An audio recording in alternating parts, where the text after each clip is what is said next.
All right, let's get ready to rate some custom Magic the Gathering cards. Let's see how crazy or how Zyberish these cards get. We got the Jumboer Cactuar. Just let everyone know there's a Jumbo Cactuar out there, but this one is even more Jumboer. It's a 7-mana 1/7. It is actually a Cactuar. I'm surprised it's not a plant token or something like that. 1,000,000 needles. Whenever this creature attacks, it gets plus 999,999 plus 0 until end of turn. Strictly better, yes, but does it even matter at that point? Absolutely not. So I believe the card spoiled from Final Fantasy, it deals 9,999 damage or something like that. Fling it. It's overkill if you fling it. I mean, it's just complete overkill. Stop, they're already dead. You need like some sort of player trample, so you can trample the damage from one player to another or something like that. Have you played the Final Fantasy games, Nikachu? You know what? I've played the first disc of Final Fantasy VII. It was lent to me by a friend a long time ago. I didn't know how to switch the disc to keep the game going for PC, so that was the end of that. So actually, that's never really got into the Final Fantasy franchise. Probably should be on my bucket list. You know what? This card is fine. There's nothing wrong with this card. It is basically redundant. I mean, it's the same card as something that deals 1,000 damage, and I doubt that you're naturally getting over 1,000 life without infinite life anyway. 9,999 needles for the Cactuar in Final Fantasy X. Oh, is that where it's from? I don't know where everything is from. I know what a Chocobo is. I've heard of Sephiroth, Cloud. That's it. I'm done. All right. And as usual, we got super chatters. People like Elixir with a cursed gift, who went into my Discord to submit a card under the title of Cursed Gift so I can look it up, and then donates so that we can present it with everybody today. Cursed gift from Elixir. It was right there. Okay, I didn't have to look up anything. It's a black instant. Search your library for a card. Put that card into your hand, then shuffle. Okay, where does this get fair? An opponent gets an emblem with exhaust.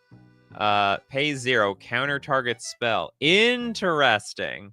All right, so on one hand, I get any card I want. On the other hand, you can counter any spell that I have. But what if I just look for an uncounterable spell?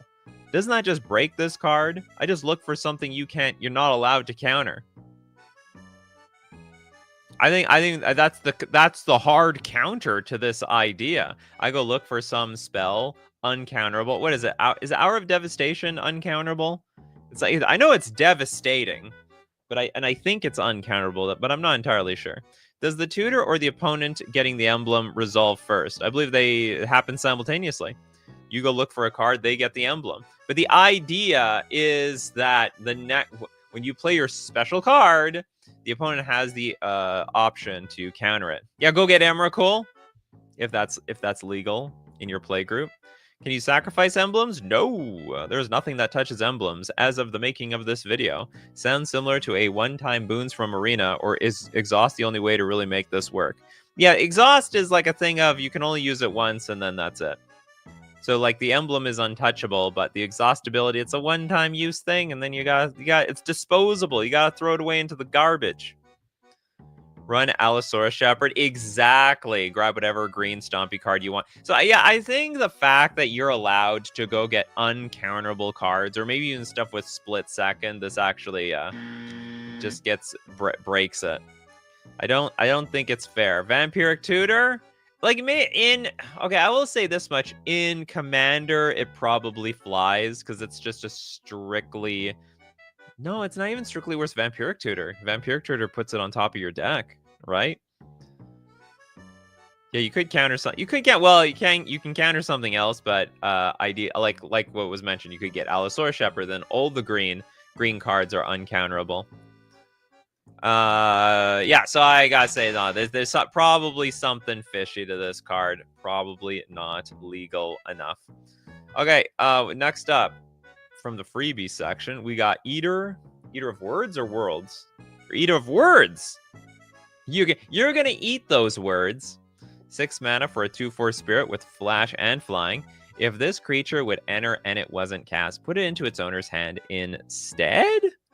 Enter and it wasn't cast. So if I cheated in play, just comes to my hand, but it has got exhaust. So hold on, if this creature would enter, okay, so I'm not allowed to cheat this in play. This is not an ETB. This is a replacement effect. Exhaust, 0 mana, counter target spell. What is with this mechanic? This is 2 cards. We are 3 cards into the show, and 2 cards, one of them being donated, has this 0 mana counter target spell thing.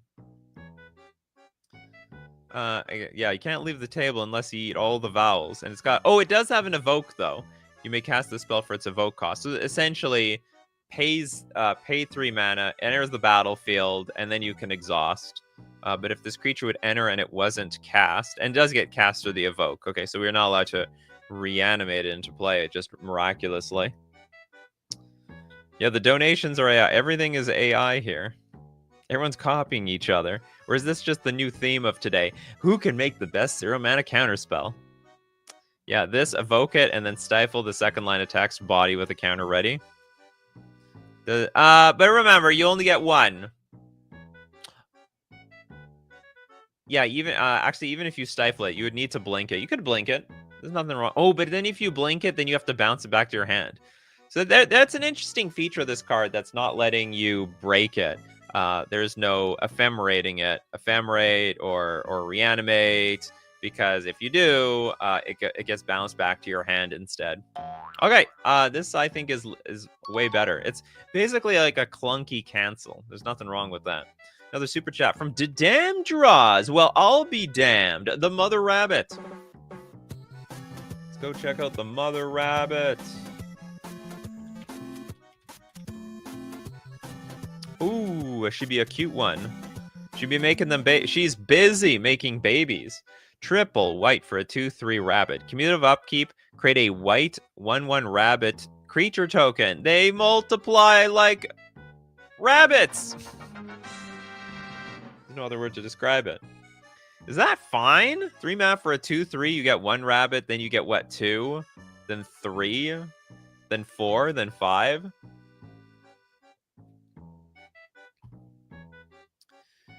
Hey there, Toads. Why is this in white? This looks green. It probably is green.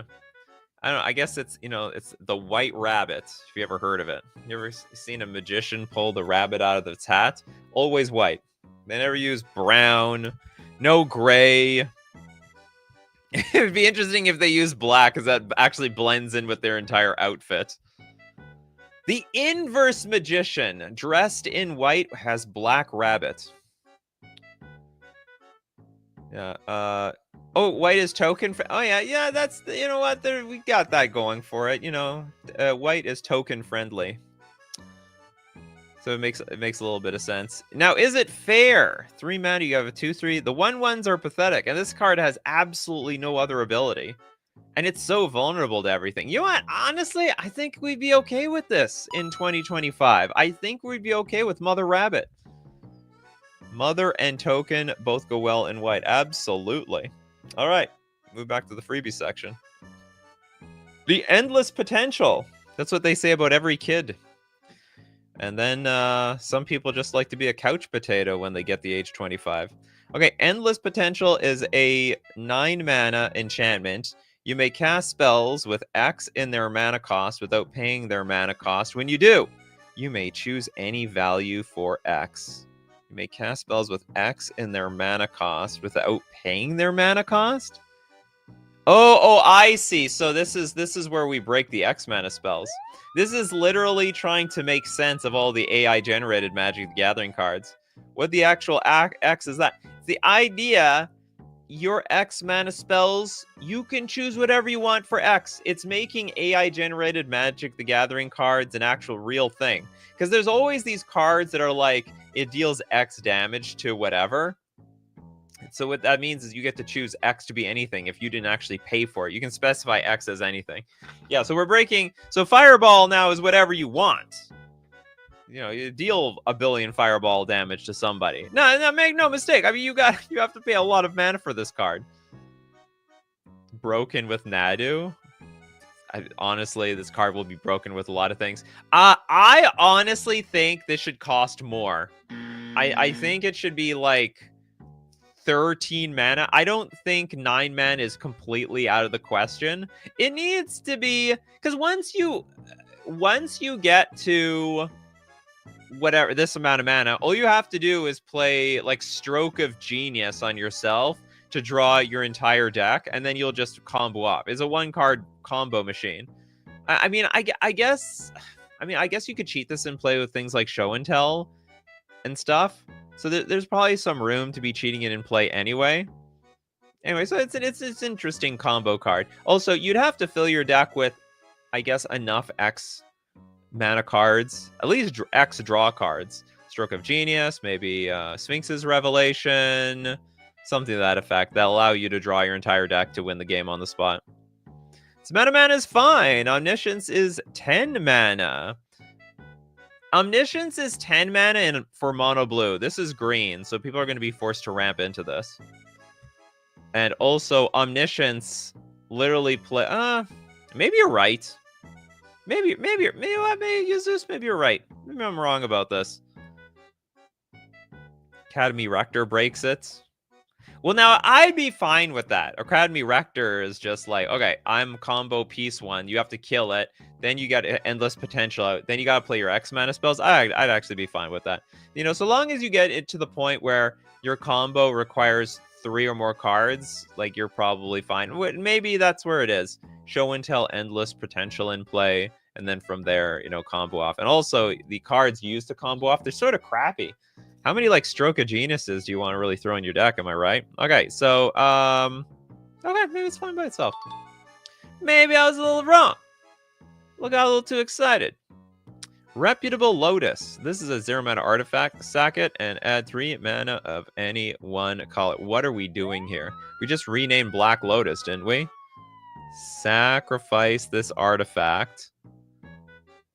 It's not even say sacrifice Reputable Lotus. Add 3 mana of any one color. Is there any difference? Never been used. Sinverd Reputable Vendor. It's all flavor text.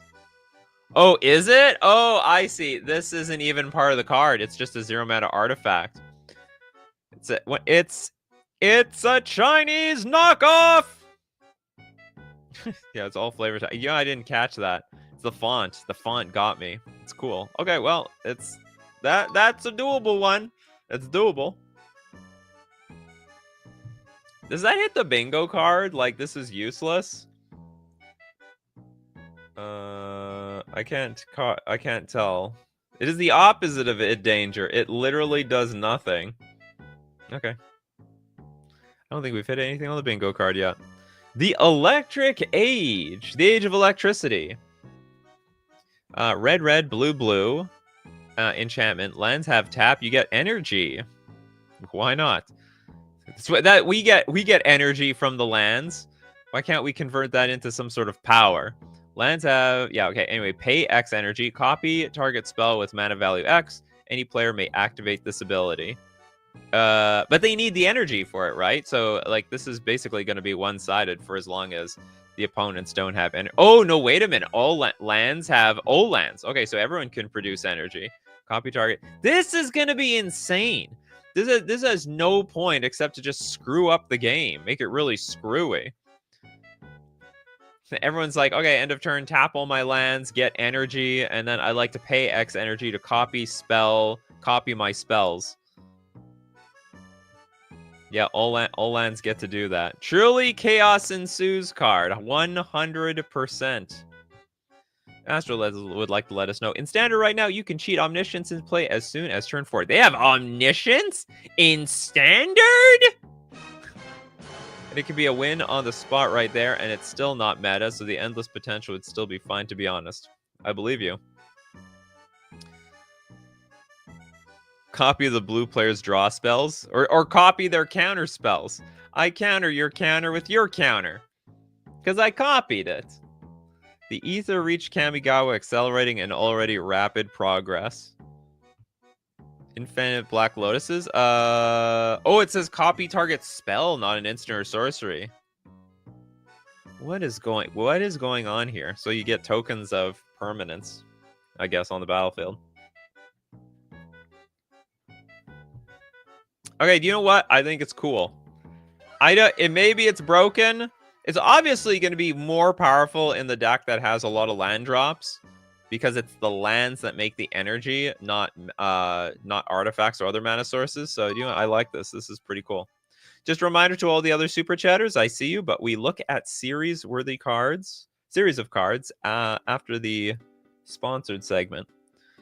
Cat distribution system is a white enchantment with a very cute cartoon.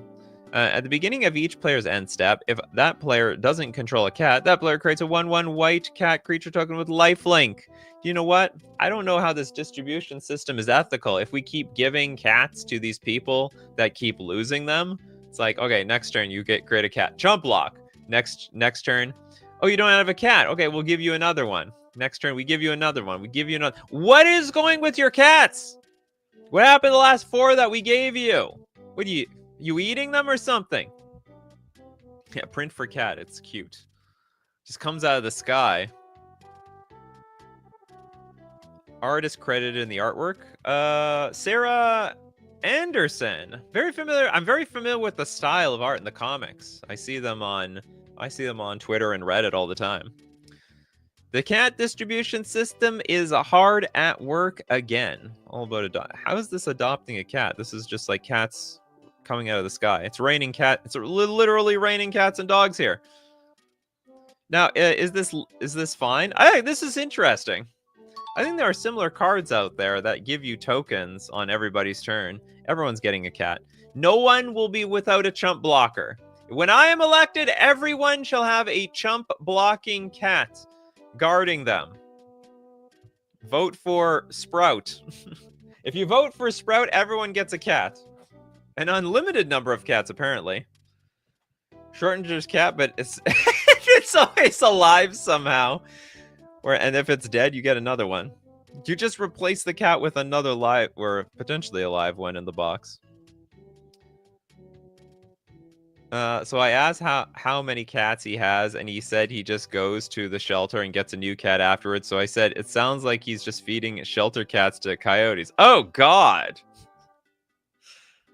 No, God, please, no.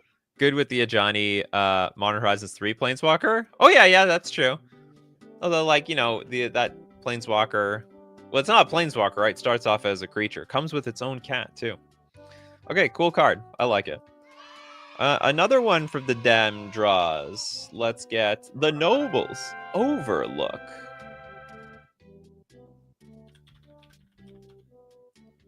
Nobles Overlook it's a legendary kindred noble territory.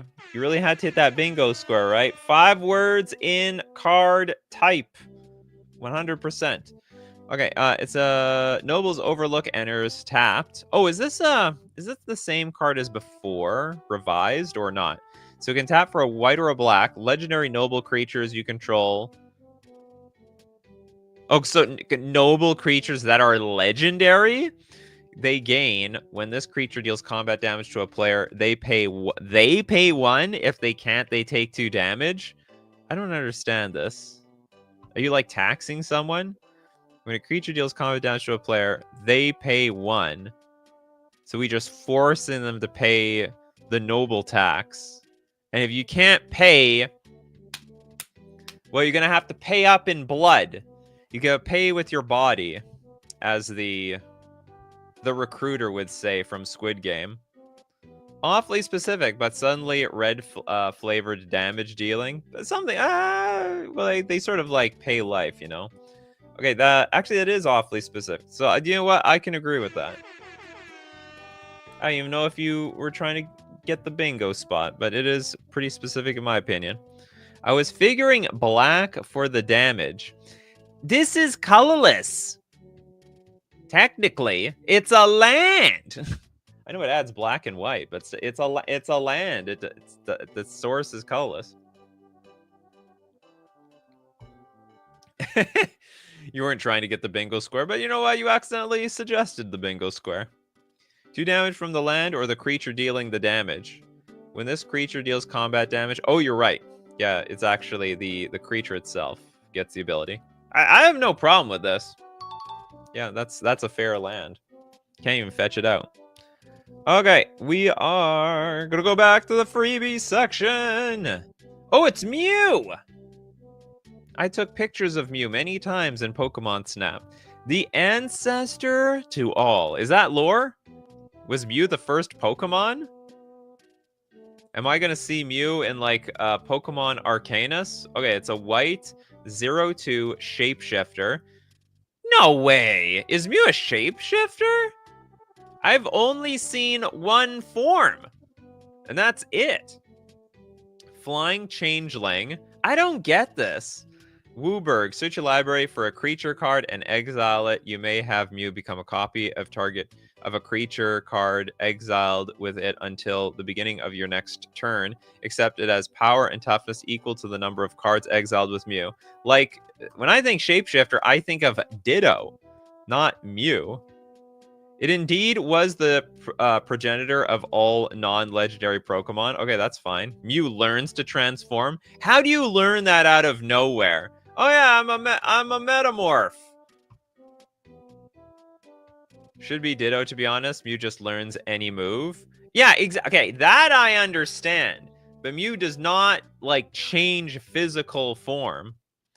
So Dot11 says, depends on who you ask. Rhydon was the first Pokemon designed. Bulbasaur is the first Pokemon in the deck. Mew is supposedly the ancestor of all Pokemon. Arceus is the Pokemon god. Well, I think the god predates the creation. It's not like the Mew came into existence and then a god happened. Ditto transforms into any Pokemon in canon. Yeah. Anyway, I don't like the I honestly don't like the flavor here. You know, it's gonna get a fail from me in flavor form. Does Mew actually transform? I'm honestly not up to date with the lore. Mew has copied Mons in TV series and the manga. Copied, like, actually physically changed. Okay, hold on. Can Mew transform into Pokemon? I gotta quickly Google this up. Yes, in the Pokemon video games, Mew can transform into other Pokemon using the move Transform. Well, I'll be damned. All right. I'm just wrong. I'm just an idiot or something. I don't remember that in Mewtwo Strikes Back at all. You can learn the move Transform. Ditto is found near a lab where they were trying to replicate Mew. Mew and Mewtwo was made. Theory says that Ditto are failed attempts at making a second Mew. Wow, the lore goes deep. I could see that too. You know what? Like the pile of goo that Ditto is. That was just a failed Mew. Mew copies are not like Ditto, though. Ditto are all... For anyone who doesn't know anything about Pokemon, it's like the Pokemon community has either rejoiced, and if you're not a Pokemon person, you're like, I have no idea what's going on here. All right, I'll give it to it. I didn't know. My lore doesn't go... I'm just trying to get back into Pokemon, all right? I got Intidion or something like that. I'm playing Sun and Moon right now. Or not Sun and Moon, Sword and Shield. Okay, we got Covet. This is a 0 mana instant. As an additional cost to cast this card, exile 3 cards from your hand. Gain control of target spell. You lose life equal to triple its mana value. I got exile 3. What is it even? Oh, gain control of target spell. So this is effectively... I don't know. Why is it 0 mana? Oh, because you're still paying with a bunch of cards in your hand. You lose life equal to triple its mana value. So it's a super commandeer for anything. And you have to remove an extra card. So commandeer was like, it was a blue card, but you could play it for free by exiling 2 other blue cards from your hand. And then you got to steal a non-creature spell. So it could be a planeswalker, I believe it could be instant sorcery. You took it over, and then this one is that just you gain control of target spells. You get the creature, part too. Killed by taking Emrakul. You could take Emrakul with this thing as an additional cost to cast this. This card, is it broken? Is it 3 cards. I want to say maybe it's broken. This is a very powerful effect. Just storing, you can store a bunch of lands in your hand. You know what it should have said? As an additional cost to cast this card, exile 3 non-land cards from your hand. That probably certainly makes it fair. Also certainly makes it very hard to cast. And this card should be hard to cast because you're stealing your opponent's win condition. It's like, oh, I'm gonna play Nicol Bolas. Well, I'm gonna covet it. You know, that would be the absolute. It'd be absolutely backbreaking. Emrakul would deal 45 damage to who steals it, wouldn't it? It would. But you have... Oh, wait a minute. You're right. Okay, so I was like, Commander, don't you have 60 life? No, you don't. You have 40. So you just have to be careful about what you swipe. If you take the Emrakul and have Lich Mirror out, I mean, there's probably some ways. I mean, you can get to 50 life, then play take their Emrakul. What's more crazy? Your opponent playing Emrakul when it's illegal in Commander, or you stealing it? It's like, yeah, you can play Emrakul. We can rule 0 that thing in. Covet. I'm gonna covet it. Okay, whatever. We'll give it a pass, but I'm not sure about this one at all. You can steal the Mox with it, I guess. That's terrible. That'd be just so bad. Spend 4 cards to ramp yourself up. 1 card. Not a very good exchange. You don't get to choose targets, though, so you can steal, like, 3 mana permanent for 4 cards and 9 life. Doesn't sound strong. Depends on the permanent. Definitely can depend on the permanent. This is... Okay, next up we got number 39, Utopia. And I don't know, this is going to be a Yu-Gi-Oh card. It's a lot of text.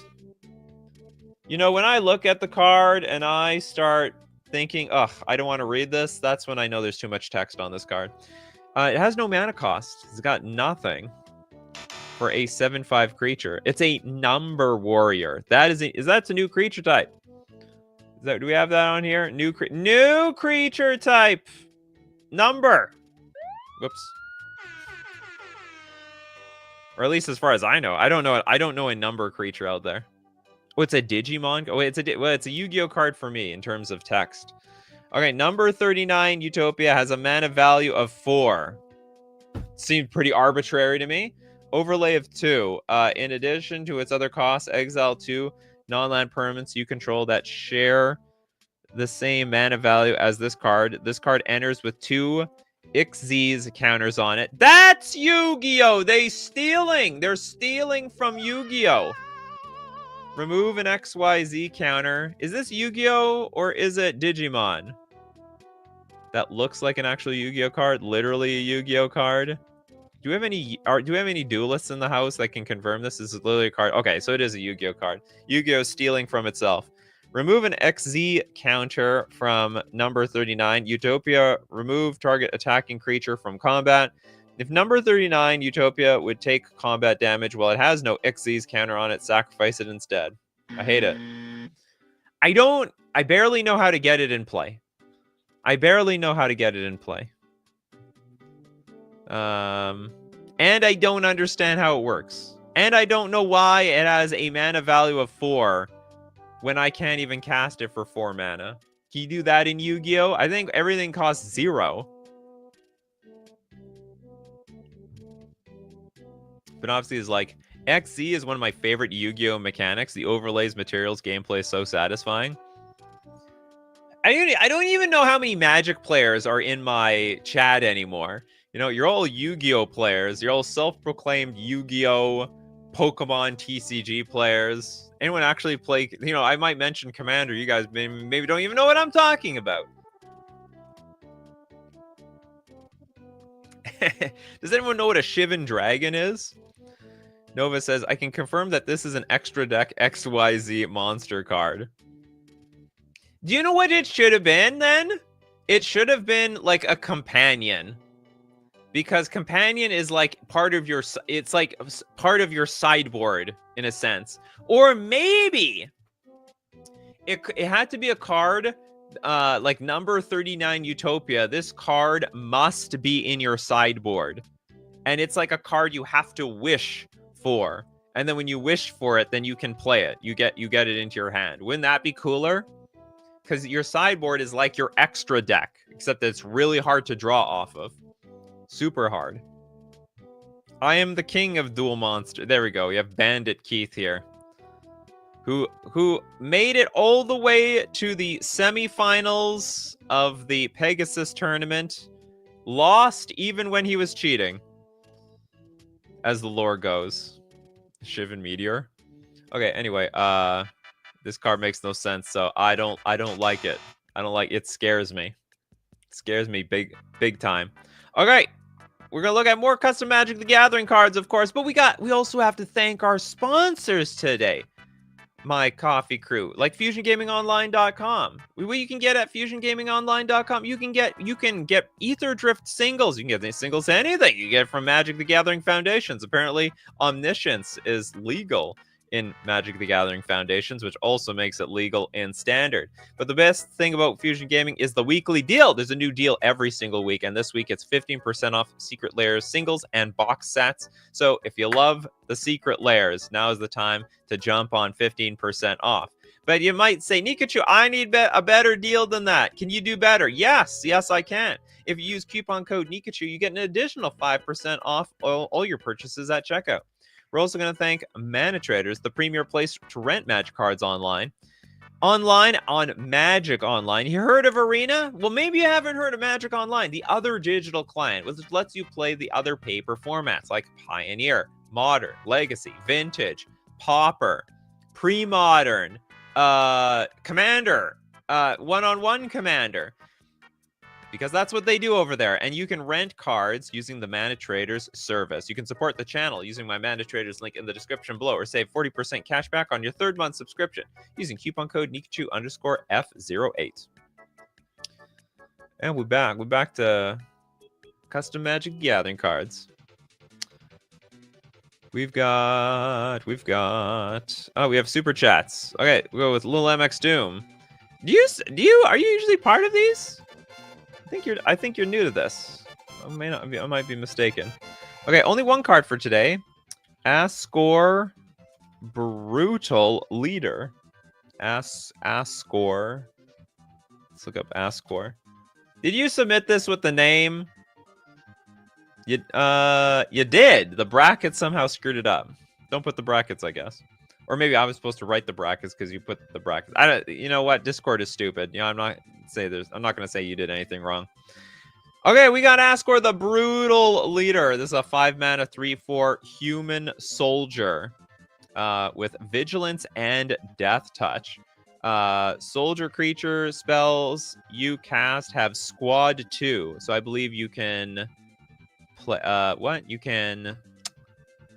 you pay 2 to make a duplicate of this. So for 7 mana, you have 2. Pay 2 mana and also 2 life. Sacrifice a soldier, draw a card, then put a +1/+1 counter on target creature. Honestly, I don't see the difference between this and what they would actually print in a like one of those made for commander sets. I mean, this is perfectly designed. It's not broken.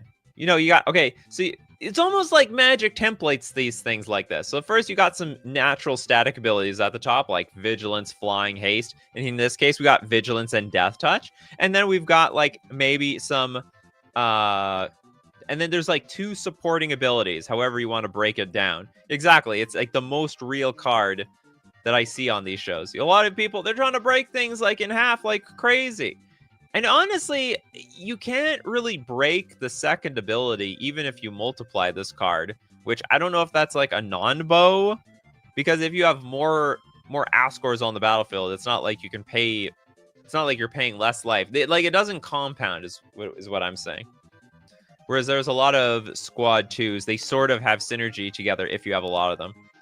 I love Squad, says Dot11, but I need Naya Soldier Squad. Already has Squad from Warhammer 40k deck, where they introduced it. Okay, thank you very much for the submission. It was a good one.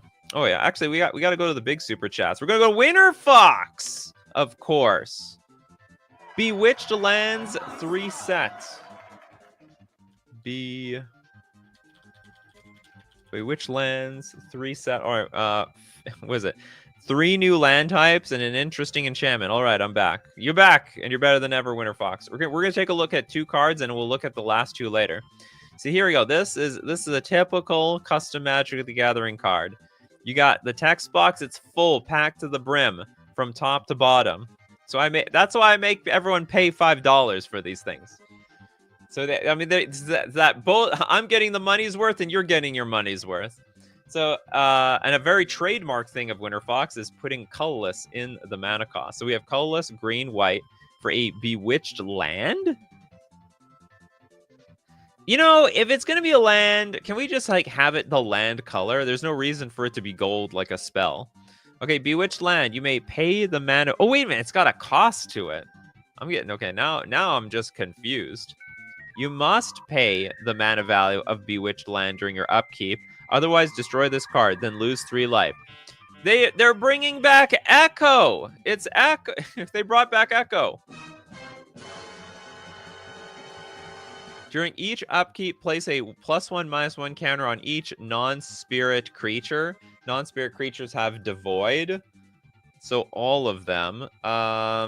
Create a 1/1 colorless lost spirit creature token for each non-token creature that dies.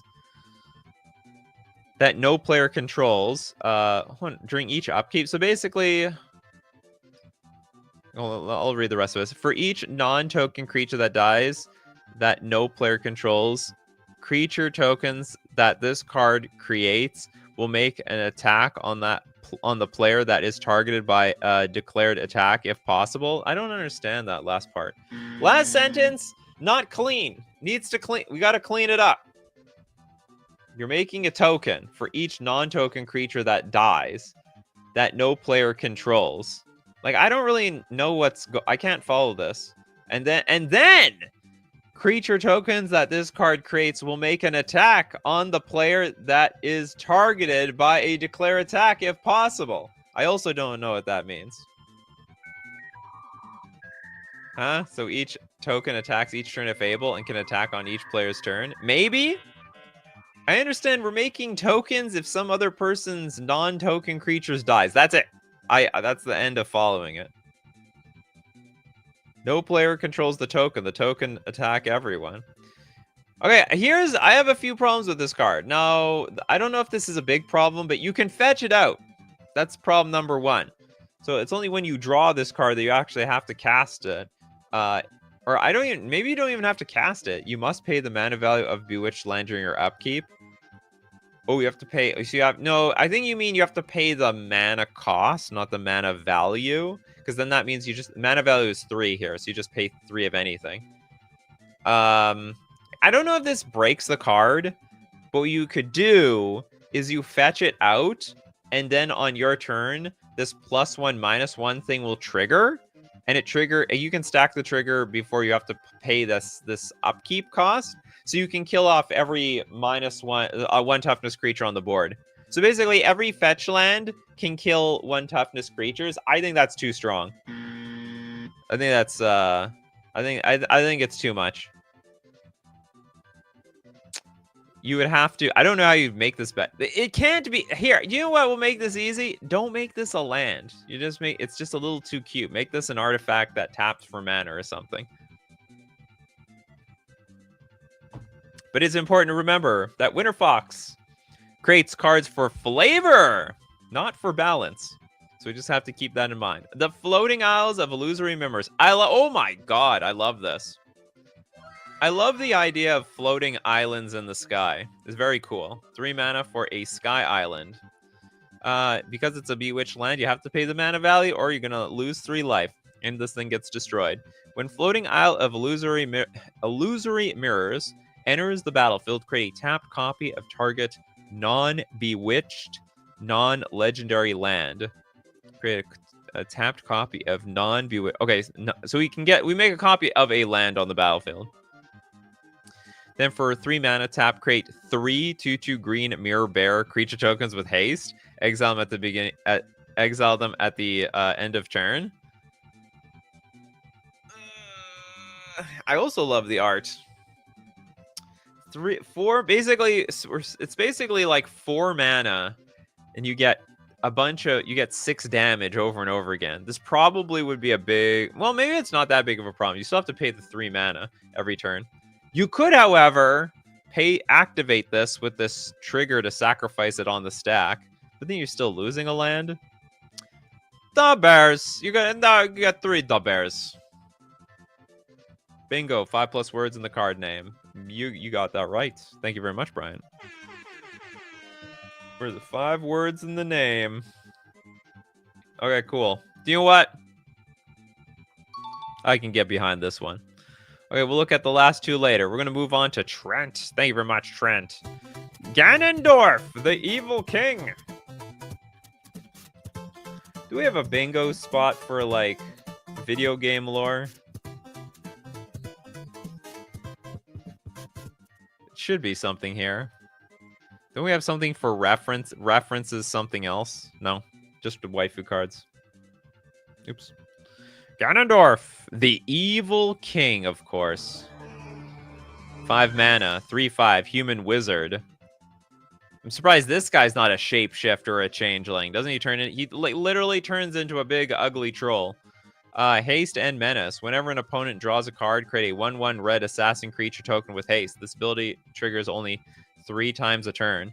And then we have 3 mana, tap, sacrifice a creature. Target player draws 3 cards and loses 3 life. Ooh. So you actually can use this on the opponents as well. Do a little you like some cards? Well, are you going to drain for them? Homadra's back. Hello, everyone. I've been absent for a while. Yeah, you got to make up for some lost time over here. Bingo, new non-creature type for HoloLands. Do we have that? New. Oh, new non-creature type, the HoloLands. You're right. Thank you very much. Nice flavor with the 3 triggers. Is it? So, okay, again, I'm not, like, the only Zelda game I played was the Ocarina of Time. Some people say that's the only one I need to play, but I don't know about that. So, is there so I'm not really familiar with the entire lore of Ganondorf. He throws fireballs at me, and I have to swing them back at him with my sword. Yeah, I don't know what the flavor is with the assassins. I don't remember any assassins in Ocarina of Time. He could be Nekusar's lieutenant. It's possible. Well, I mean, I don't think there's anything wrong with this card. I think it's cool. Lore aside, I mean, it's a banger. You can even draw 3 cards immediately if you have the mana for it. So if you have like 10 mana just hanging around, you pay 5, 3, put this thing in play, pay 3, tap, sack a random creature. Oh, look at this. And whenever an opponent draws a card, so I could force my opponent, draw the cards, lose 3 life, and I get the assassin creature tokens with haste. Do I get one for each? Whenever an opponent draws a card, I think we get 3 assassins. If anything, I was the assassin. Nekusar would be Ganondorf's lieutenant. I don't think he would stand for taking orders from anyone. The 3 times reference the 3 pieces of the Triforce. Is that what it is? Did Ganondorf ever get the Triforce, like the whole kit and caboodle?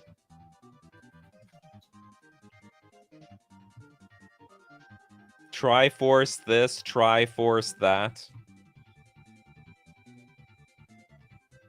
The 3 is the Triforce. What, when we have the Triforce, we can draw 3 cards? Okay, anyway. Cool card. I like it. I like it a lot. Oh, this is a whole Zelda set. Link, courageous hero. I got how many Legend of Zelda sound effects do I have here? I got a few. We got a few over here. All right, trample, vigilance, and haste. When this creature enters, choose 2. You may choose the same mode more than once. Put a +1/+1 counter on a creature you control. Put a shield counter on a creature you control, and you can gain 3 life. Wait, shouldn't Link come with some treasure or something? He literally he's always pillaging and looting and finding treasures. It should be like when he attacks, create a treasure token. Literally rupees everywhere. It's had the Triforce of Power multiple times. I don't know about all three at once. It has nothing to do with Link besides name and picture. See, Trample, Vigilance, and Haste. He's pretty slow, isn't he? Creature enters, choose 2. Put a +1/+1 counter on a creature you control. Put a shield counter on a creature you control. Gain 3 life. You know what? I mean, again, I haven't played all the Zelda games. I actually would agree with you. The flavor is like 2 thumbs down, but I have to say the card is not broken. If they wanted to make a card, this almost feels like this was a Magic the Gathering card, and then Wizards decided to buy the intellectual property to Legend of Zelda from Nintendo, and then they just slapped Link right on it. That's how we would feel. That's how we would feel if Wizards did something like this. Hot take, I'd take this over Final Fantasy. It's possible. I mean, I'm just speculating here. It's possible Nintendo doesn't want to give their intellectual property out because they might make their own TCG. They're like, hey, look, we got Konami and we got Disney and Wizards. They're all making, sorry, Hasbro. They're all making card games. We can make our own card game. Better than everybody else. Princess Zelda, ruler of Hyrule. A 4-mana 4/4 human noble cleric. Vigilance and Ward 2. Exalted. Auras and equipment spells you cast cost 1 less to cast. Modified creatures you control have Exalted and Ward 1. Can't remember. Wasn't Zelda supposed to be someone else? Zelda, again, I only know the lore of Ocarina of Time. Who did Zelda disguise herself as? Sheik. That's what it was. Sheik.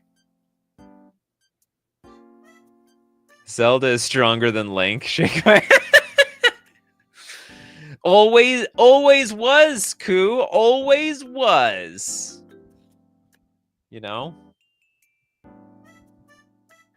It was a test for Link. For his destiny. The whole thing was a giant, I don't know, practice round. To be honest, Link should be equipment based. Yeah, you're right. You know, the Master Sword is like a separate equipment, and if he wields the Master Sword, he can, I don't know, go forwards and backwards through time.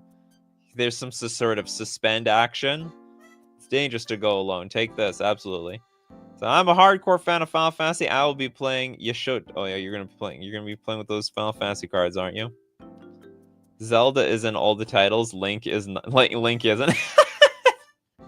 It should be, yeah, it should be literally, we should be playing as Zelda the entire time. It's not the Legend of Link. Legend of Zelda. Master Sword is a card we will see. Oh, okay. Okay, you know what? No spoilers around here. Anyway, this card's fine. Vigilance. The whole auras and equipment you cast cost 1 less to cast. So this is, it's a SRAM to some extent. Big time SRAM. Anyway, I like the series because I have played a little Zelda. My brain really activated when looking at this thing. Okay, next up, let's look at Brian Freets, the Unadil Chronicles. The Unadil or Unadil. You're telling me how to pronounce it, and I'm screwing it up already. Okay, Unadil, the Unshackled. We got 6 mana for a 4/4 zombie knight. You see the pupils? No, there's nothing. There's nothing to see there. Pure zombie. Okay, lifelink and vigilance. When Unadil attacks, target creature an opponent controls gains a vengeance counter. Creatures with hexproof, shroud, or ward can be the target of this ability as though they didn't have those abilities. Unadil is indestructible as long as any creature has a vengeance counter and gains +1/+1 and each gains +1/+1 for each vengeance counter among creatures your opponents control. So the idea is give them vengeance counters. I'm indestructible. So the idea is we just have to kill the creature that has the vengeance counter on it. Does this count as a waifu card? No, I don't. It's very anime-like, but not waifu enough. Bingo alert, Zelda. Okay, do you know what? You got me there. Zelda was a waifu card. We missed that. How did we miss that, chat? Wait, what am I missing here? So we give them the vengeance counter. Creatures with hexproof shroud or ward can be the target of this ability as though they didn't have those abilities. Screw the hexproof cards. So the idea is we have to kill if we kill the creature with the vengeance counter, then we weaken this thing. Okay, this is pretty cool. I'm not thrilled about the middle ability saying like creatures with hexproof or shroud or ward can be the target of this ability. Well, by the way, they could always be the target with ward. It just triggers. So I don't even know if this will do anything, because you are always allowed to target a creature with ward, but the counter trigger just goes on the stack. And I imagine the way you've worded this, it can still get countered by ward. It can still get countered by it. Honestly, I think you should just, like, I don't know if it's a flavor thing. I think you should just scrap the sentence, and it just makes the card so much cleaner. Like, so much cleaner. I know, I understand. Everyone's like, well, I hate hexproof and shroud, and I want to be able to affect them. Yeah, I get it, but, like, you know, that's the point of those mechanics. That's all. Needs to say this ability can't be countered if the target has ward. Yeah, but, like, that's the thing. It just gets really clunky. Like, you're just making the card so clunky for no reason, is like what I'm getting at. So anyway, outside of that, like, the card is fine. I understand what you're getting at here. The cycle of combat. We got a 5-mana enchantment. All creatures have indestructible. No, God, please, no. Okay, so I mean, we're all what is the word from The Incredibles? When everyone's super, no one will be. Make it a world enchantment. Well, the idea is that everything's indestructible. Everything. My creatures, your creatures, world peace. We've done it. We're all on equal grounds now. This would be annoying. LOL. Wouldn't say it's good though. Who knows? I mean, hey, this is super chaos ensues. We will fight my daughter forever and ever. Unadil, the Stormwind. I like this card. I don't know if it should be 5 mana, maybe 6. And it's not entirely dirtlish. Like, it will make complicated board states. Whoever has more trample creatures has more power, because you can trample over your opponent's creatures. And B, whoever has more creatures, whoever can go wide has more power. So, like, if you have 5 creatures and I have 20 creatures, I can always attack you with 15. You block 5, I get in 10 damage. And then when you want to attack me back for 5, I got 5 blockers to block them anyway. So, like, whoever, like, the token decks, I think, get more powerful. I think it's a cool card. I like this card a lot. Just play with Wither. Well, that might work too. The dynamics change with that card. Okay, Dramatic Undoing. For an Orzhov, sorcery with Spree, choose 1 or more additional costs. For the white, destroy target enchantment. For the black, destroy target creature. And then for green, destroy target artifact. Wow, I do know what? Honestly, I think they should have made this card. This looks exactly like a card that should have existed. So, like, basically for 2 mana, you have like a Doomblade. Again, for 2 mana, you have an enchant. You have a disenchant one way or the other. But the idea is for 3 mana, we can kill a creature and an enchantment. For 4 mana, we nail a creature, artifact, and enchantment. I think that's within the range of the game. I think that is way within the power level of the game. So I like this card a lot. Do we have any? Are we hitting anything on this? Oh, wait a minute. Winter Fox had 1 card. We had no idea what it did. I was not going to understand that one.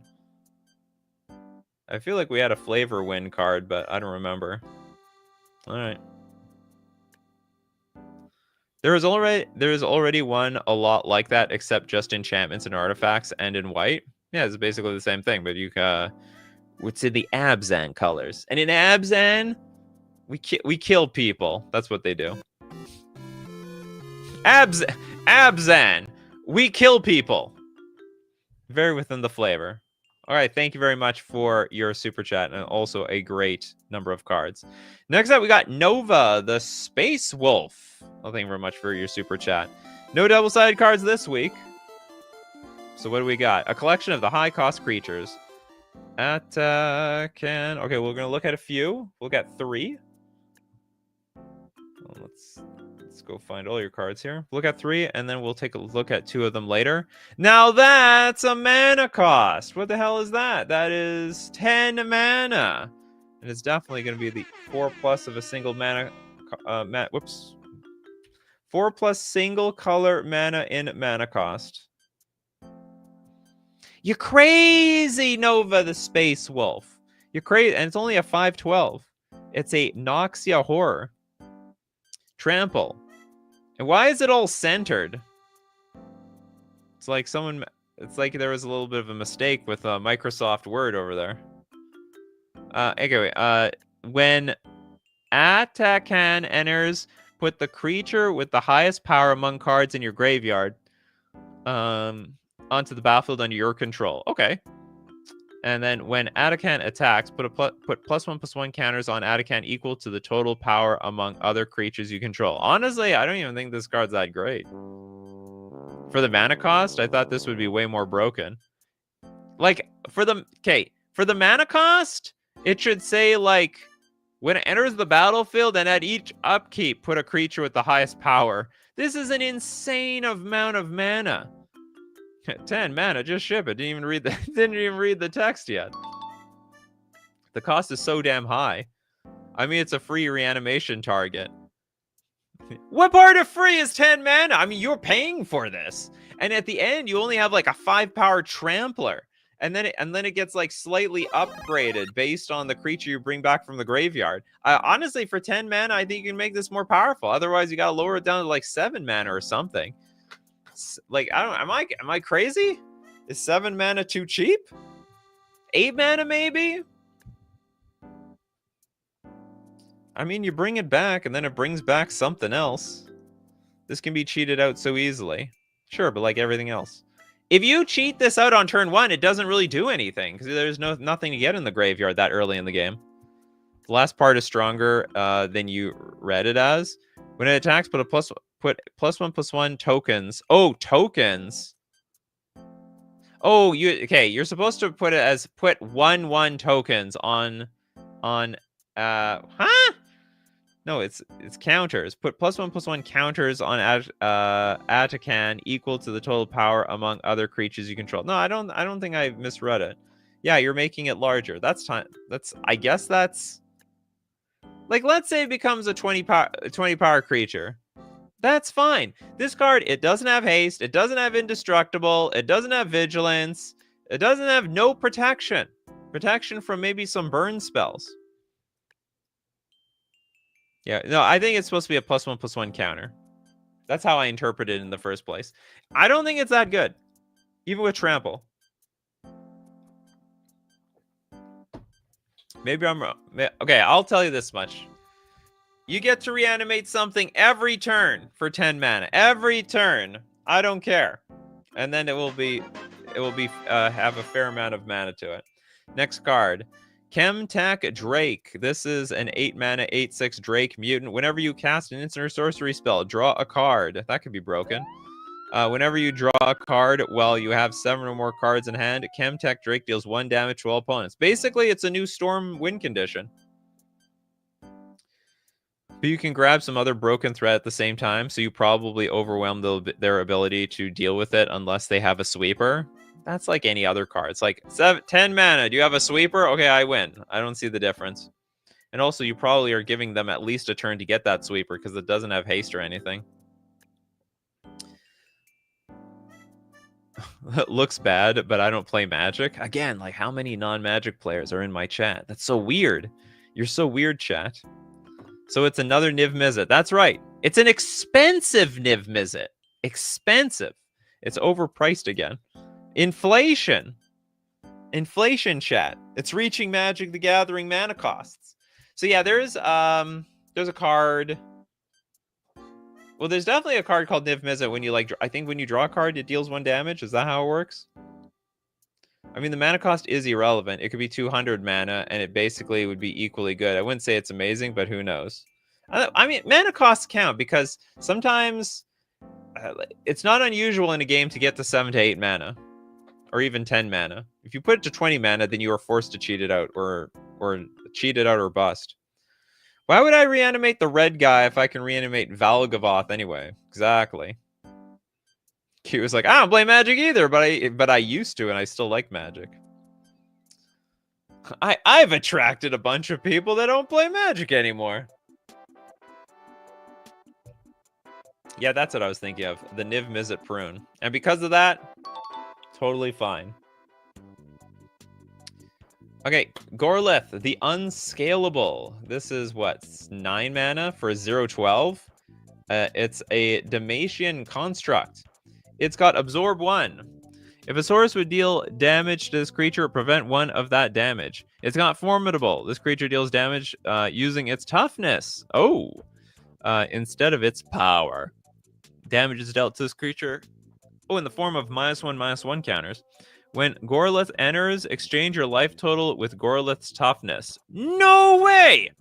Gorlith can't be blocked by creatures with less toughness than Gorlith. The text ran into the box over here. We're going to lose a point. I should have a point system. It's like it's a point system of 5, and you need to keep your head above water. Like, small text, that's a point. Text runs into something else, that's a point. Broken ability, that's a point. Okay, reasonable, unique idea, ETB exchange life total, you get a point. I don't know what's so important about Formidable and Absorb 1 on this card. They don't... I honestly, you know, it's cards like this. I see your idea. Why not just make it cleaner? It's like, when this creature enters the battle... Okay, Formidable is fine. We do need Formidable on here, because you want to be able to deal damage with toughness instead of its power, which is totally fine. Yeah, exactly. The Absorb part is irrelevant. That doesn't make the card at all. It's completely unnecessary. But the cool part of this, I don't know what the whole point... Was that part of Formidable? Damage dealt to this creature is in the form of -1/-1 counters? Is that a real mechanic? I want to say that's a real mechanic, but I'm not sure. There's a lot of cards that are out there that just say, this creature deals damage equal to its toughness. Absorb is to offset Formidable. Okay, anyway. The card works. Just a reminder, Absorb is a real keyword. You were not making it up at all. You know what? I believe you the entire time. Nova the Space Wolf. All right, next up. Majra, the Wandering Presbytery, Part 9.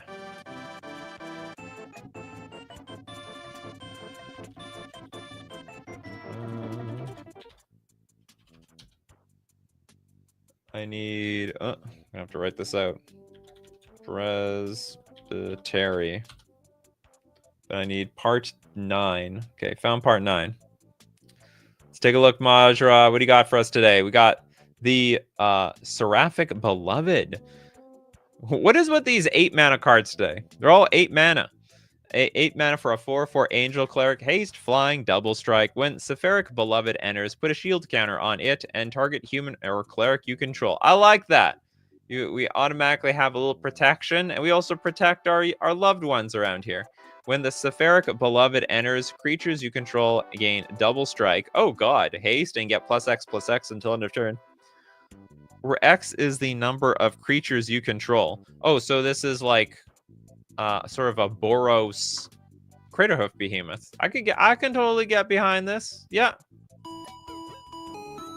My local game store, we've been doing some neat stuff. Been brewing commander decks within bracket 1 but with a limit of $100. Oh, budget commander. Okay, so we got Boros Craterhoof. Step aside. We got Seraphic Beloved.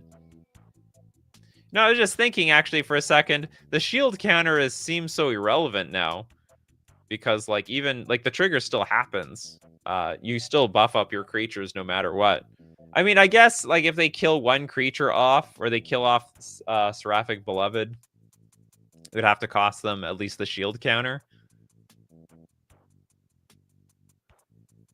They're kissing in the art. The lips aren't actually kissing, to be honest.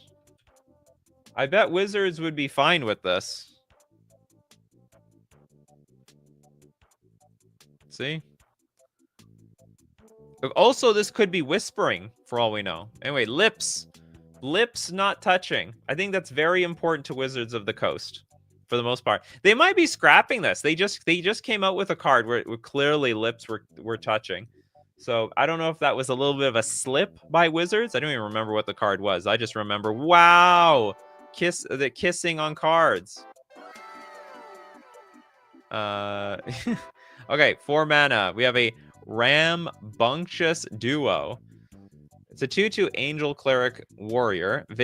Flying Vigilance Soul Bond. Soul Bond. As long as Rambunctious Duo is paired with another creature, each of those creatures have Wither. Wither, one of the favorite card mechanics of all custom Magic the Gathering people. And gets +2/+2.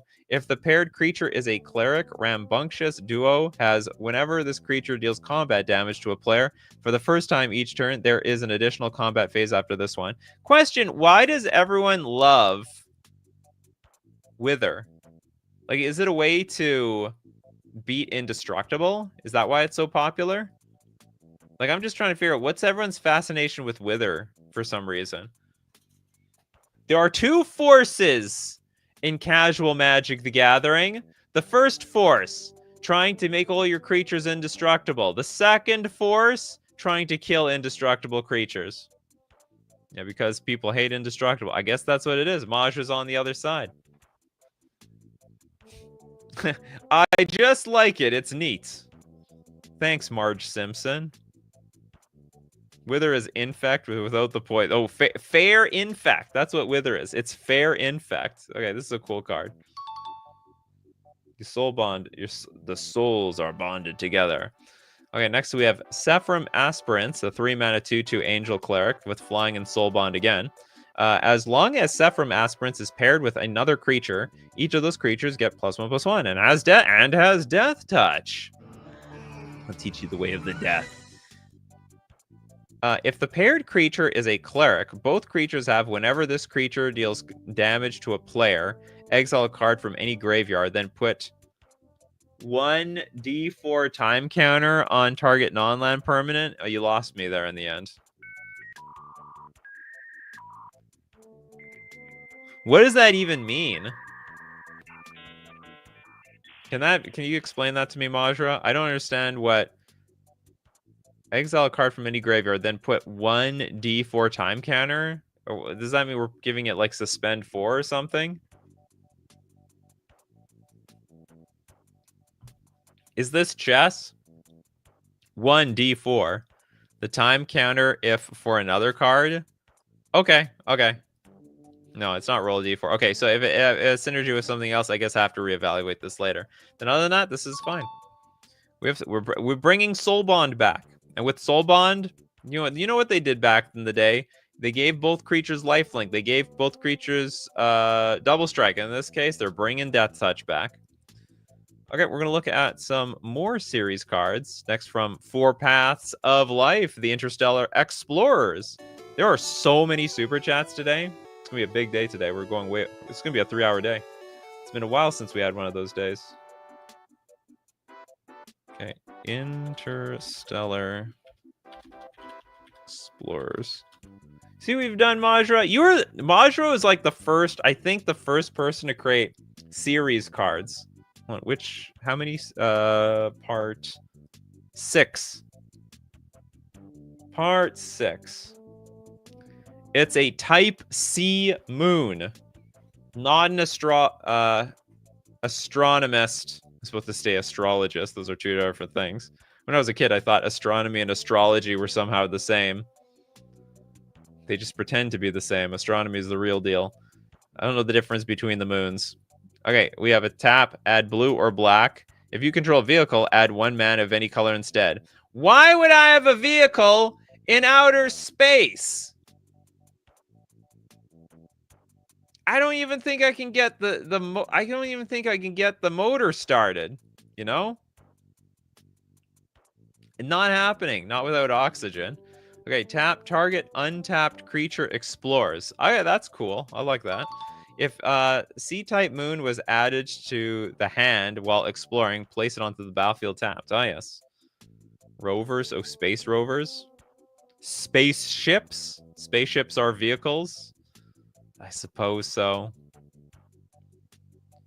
The astronomy going to get canceled. Nikachu on Blue Sky. What is it? You know what? I get it. Yeah, all sorts of spacecrafts and I guess they're. I don't look at a rocket like a vehicle. You know what? I just don't know my space. I live too much on planet Earth here. Okay, so if you control a vehicle, add 1 mana of any color. So it's basically Wooburg land. It's Wooburg land. Untapped creatures get to explore. I like the explore thing, like giving untapped creatures explore. That's explore is like an underwhelming mechanic that could be pushed a little bit further with lands like that. I like that a lot. We got the Felgrain Chief Shipwright. This is a 4 mana 3/4 fleet artificer. X is the number of level counters on the Felgrain Chief Shipwright. Whenever it explores, put a level counter on it. X is the number of level counters. That sounds redundant. It just sounds like if it explores, put a level counter on it, level up 1, activate only once each turn, and then Felgrain Chief Shipwright can only crew 1 vehicle a turn. If it does, the vehicle it crews has absorb X and protection from opponent's red, and also put X shield counters on that vehicle when it's crewed. And you should just say where X is the number of level counters are on the creature. That just seems to make a lot more sense to me. I know what you're trying to get at, though. I understand what you're trying to get at. So with this thing, it can only crew 1 thing a turn. If it does, the vehicle it crews gets absorb X and protection from opponent's red. So I think it's just sounds like it's worded weird, but I know what you're saying. Also put X shield counters on that vehicle when crewed. Wasn't there a level up mechanic in like Lorwyn or something? Started in Rise of Eldrazi, and yes. Oh, there was something similar in I know what you're talking about, like in the Lorwyn block. Protection from red sources your opponents control. There we go. That's better put. Someone give Pabno a candy. Get a chocolate. You like chocolate, Pabno? Treat yourself. Treat yourself to a little bit of a treat for that one. Okay, next up. I think it's worded a little convoluted, but it works. Like almost like half of it is set up to. There's a lot of wording just to set it up. And when it explores, you can actually push up the leveling up by exploring on it by quite fast. Okay, we have the SEV 7184 Venture, the 10 mana 8/8 fleet vehicle. And you know what I always said, for 10 mana, it can do anything. You know what? You don't have to hold anything back. It can just think of Blightsteel Colossus. It needs to be on that power level. Flying Vigilance Haste Barrier 4 vehicle offering. The SEV 7184 Venture gains the abilities of the vehicle sacrificed to cast the spell. Oh, it had because of the vehicle offering. If that vehicle was crewed by 1 or more creatures, SEV 7184 Venture enters crewed, and those, you can just say enters as a creature, and those creatures crew it as though it were, as though it was still the sacrifice vehicle. SEV 7184 Venture may explore once a turn while it is crewed. If you do, it gains lifelink until the end of turn. Everyone's we're trying to remember the Kithkin avatar from Lorwyn. Or like one of the Lorwyn sets. Opedgeman says, if I'm not back for the dono, I have a double face card, Battle for Scarlet Devil Mansion. Okay, well I'll try to remember that. I'm totally a fan of less is more. 85% of people on the show disagree with me, apparently. Completely throw it out the window. More. It's like more is more in their mind. Yeah, it's like that's a lot of words. I mean, so the idea is like I don't know if this is a flavor one. The idea is you can crew a vehicle and then you're sacrificing the vehicle to cast the SEV 7184. And then apparently the old crew are now crewing this one. Because those creatures crew it as though it were still the sacrifice vehicle. And then it may explore once a turn while it is crewed. If you do, it gains lifelink. That's funny. After all this, it can explore. And then if it explores, it gets lifelink. Because it doesn't leave anything new on the battlefield. Okay, next. Let's take a look at some $5 ones. For anyone who doesn't want to wait for forever, let's look at the green cheese 001. Very much appreciate it. Well, super chat sound effect I'm going to give you. The Master of the Jedi, he is a card I made, Master Yoda. And how good would that be? Mind Stroke for what is 5 euros? What does that equal here? 5 euros in USD. You get 1 card. So I will take. Let's look at Master Yoda.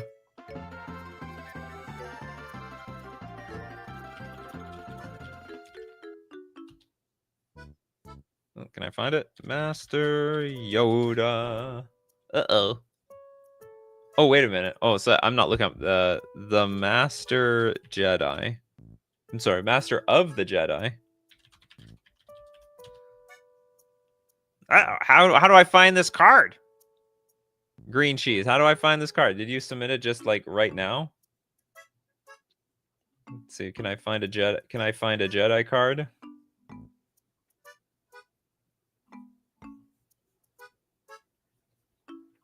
You submitted to my Discord, right? I don't even know. Oh, it's on Reddit. Hey, we have rules here. You can't be posting them on Reddit. Reddit's banned. Just because it's very hard for it. Sometimes the search function really sucks. Okay, I will. But for you, I'm gonna look for it. Okay, we have the Master of the Jedi. He is a card I made. Okay, let's look at Master Yoda. I don't have any Star Wars sound effects. The shame of me, the absolute shame. Okay, it is a white 2 generic 2/5 monk knight. Yeah, I can see it. Yeah, you know what? I never thought of Yoda as a monk. I totally get it. Okay, lifelink, vigilance. Whenever Yoda attacks, a card each player draws. And then we're all white and an X tap. X target creatures you tap. X life you gain. X life you gain, and also a card each player draws. Is it just me or is the sound cutting out? Is this thing connected? This looks like it's connected. Okay, it's you. It's your internet. You're sorry. Yeah, apology accepted. Green cheese. I'm trying to think of what else Vader would say. Oh, Vader killed someone actually. So yeah, Vader would have killed you, and then said apology accepted to green cheese 001. The entire card should have been in reverse. Nah, it's a grammar thing, right? That's how it is. It could have been Yoda, master he is. The card is very doable. Any other comments on this? I like it. I like how you're getting it whenever it attacks a card each player draws. It's like a group hug card almost. You know what's weird though is the 5 toughness. That's a bit strange. Yoda's not very big. Yoda is small, very small being type of creature. Very small being. I find your lack of faith disturbing.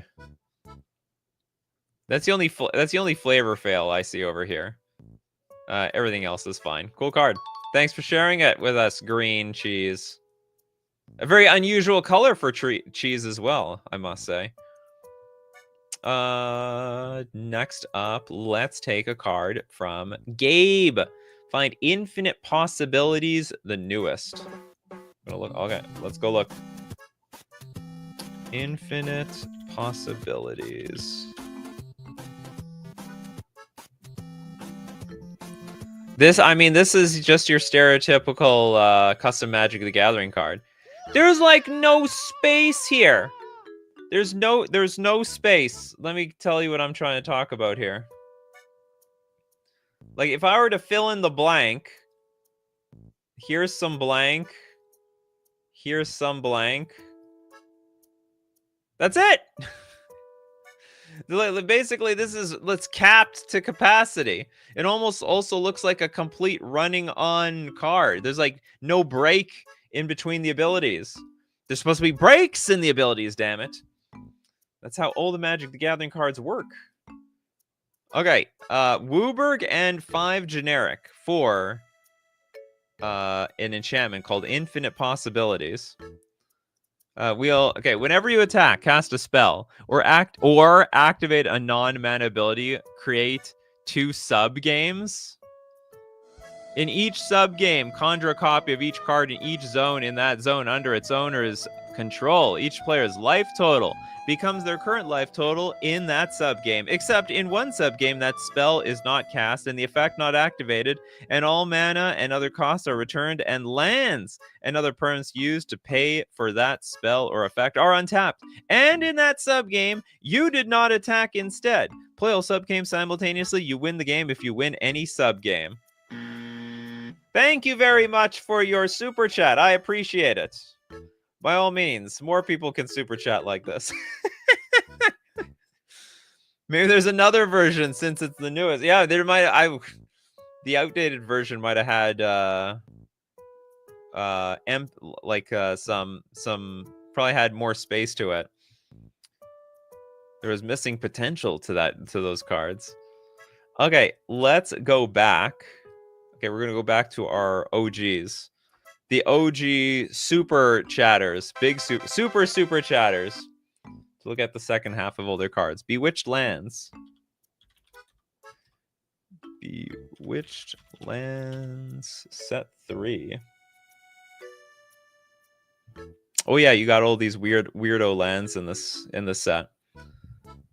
We have the 3 mana Bewitched Land Mired Mountain. Now, because it's a Bewitched Land, you gotta pay for it at your upkeep. We're bringing Echo back. It's not even Echo, isn't it? It's like it's just upkeep. We're bringing upkeep back. Classic upkeep. Creatures that attack get +2/+2 and die at the end of combat. Okay, so they burn bright and then they die. Then deal X damage to all creatures and players, where X is equal to the base power of the creature that died by the prior effect. You're showing your Yu-Gi-Oh here. Oh, he's using the word effect. The prior effect. This effect. We don't use that word in Magic, weirdly enough. Then for 2 mana, tap. Target creature has devoid. Then the controller of that creature loses 1 life during each upkeep. You know, I think if you're a non-Magic player and you feel like you need to use the word effect, you're probably looking for the word ability, because that's basically what everything is, an ability, whereas a static ability, activated ability, triggered ability. Yeah, burn bright, dies, blows up.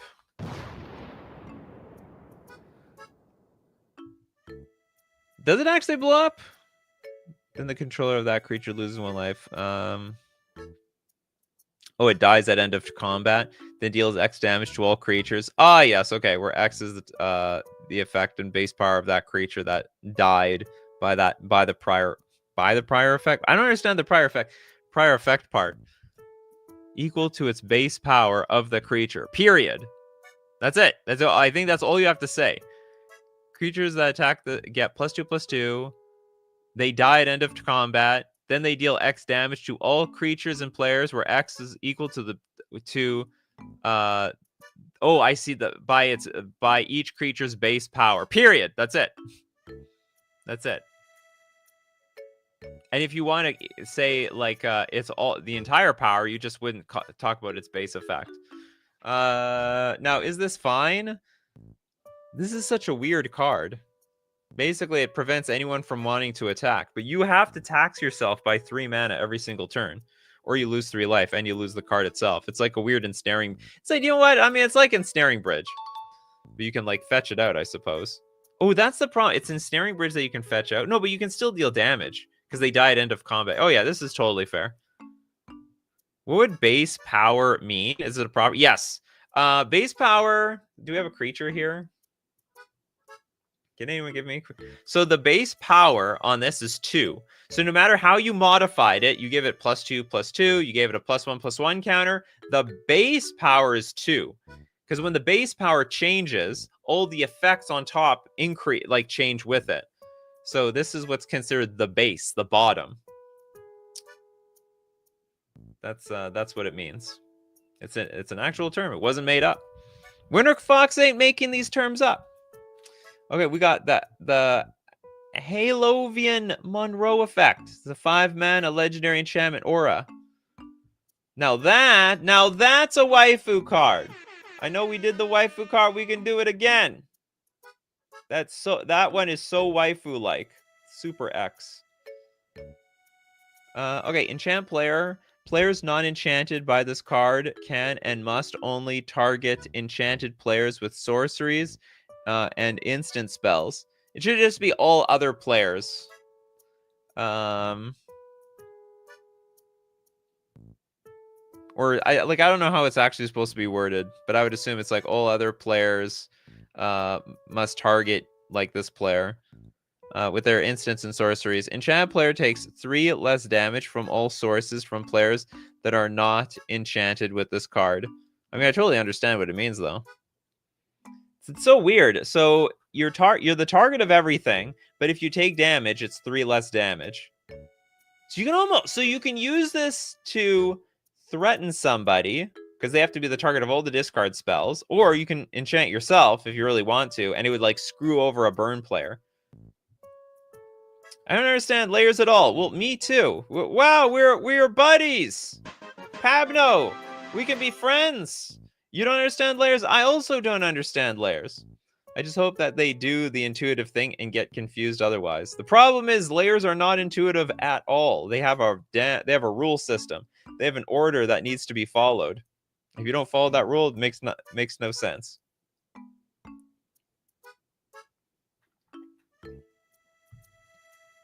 That's right, Q. Humility also uses the word terms base power. Okay, this card's cool. I don't know how to word it properly because I feel like it's just not worded right. It's like it's like non-enchanted player must be targeted by all instants and sorceries or something to the effect. I don't even know how to correct it, so I'm not gonna make this like a big knock on the wording of the card, because I do at the end of the day understand how it works, and that's what matters. That's what matters the most. Okay, next up, that was the 4th card. We're gonna go back to Trent Sims. We're gonna go back to the Zelda world. Okay, we need the Master Sword.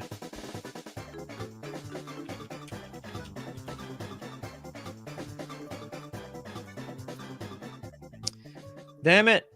Can't we make it bigger? That's so small. I thought the Master Sword was in a cathedral. Am I wrong? Maybe I'm wrong. I thought you get this is like in the middle of nowhere. Or actually, if I understand correctly, The Legend of Zelda is like broken up into multiple realities. Like there's no one timeline. I guess Nintendo realized, we scrooged this up. We thought we had a timeline. It wasn't good. Yeah, it depends. Depends on the game. The Master Knife. Depends on the game. All right, I'm gonna have to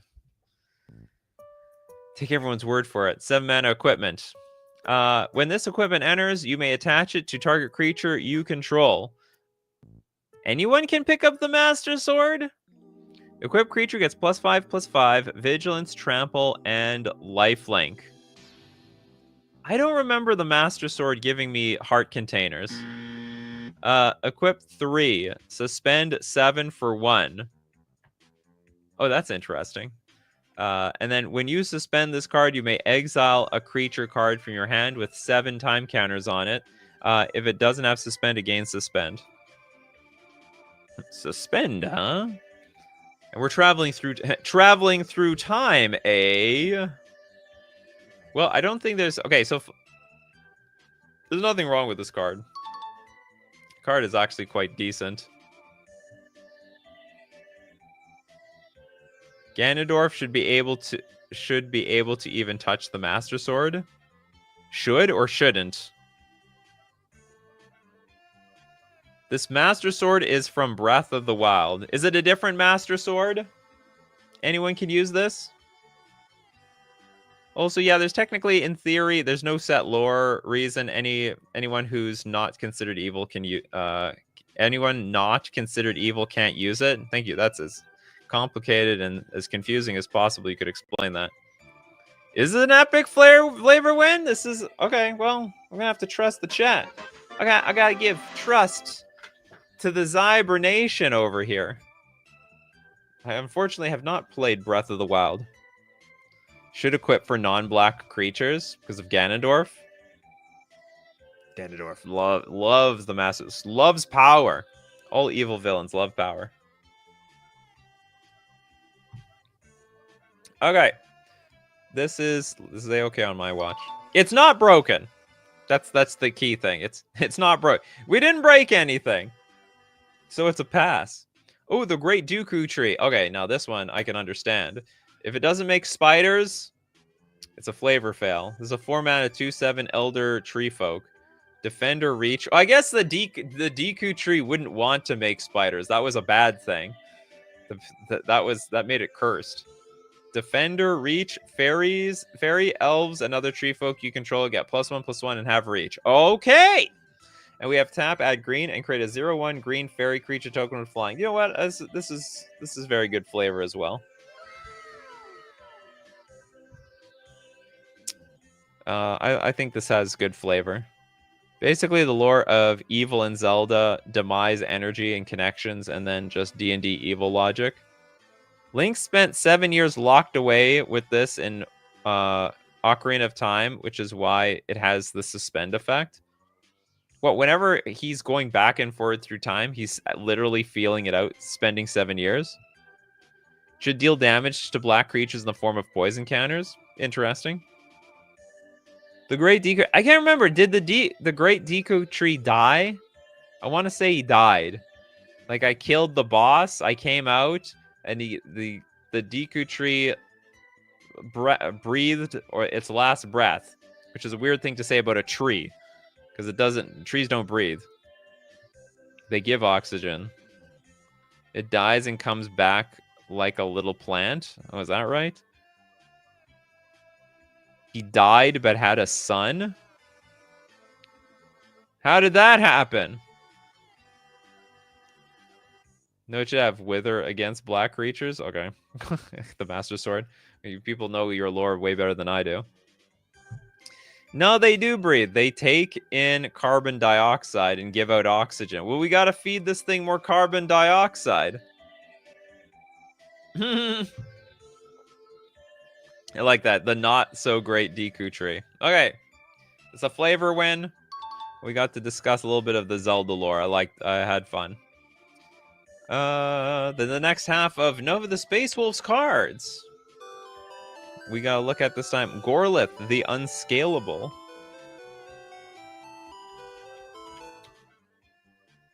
Gorlith! Oops, no, we looked at Gorlith. Gorlith was unscalable. But we didn't look at... Hey, Shell of the World. This is an obscene amount of mana. Okay, we have 10 mana for a 9/9. It's a Leviathan Reptile. The first card you cast each turn costs 9 less to cast. Oh my god. It's almost like a fair omniscience, really. This is like an omniscience for Eldrazi. But it's only the first card. The first card you cast reduces the mana by 9. Now, the funny thing with this is it still applies to anything. Like, if you have a card that's 1 blue, 4 generic, now it's just 1 blue. 10 mana though. Yeah, absolutely. You gotta pay the price. All you need is like, I don't know, a Nykthos Shrine to Nyx, and you're good to go. Yeah, Emrakul now costs 4.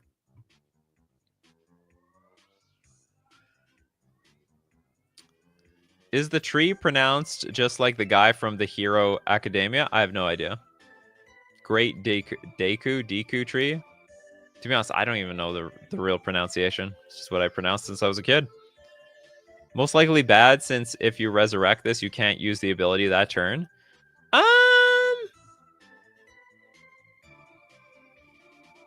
Probably right. You're probably right. I don't think that takes away from the card, though. I like it.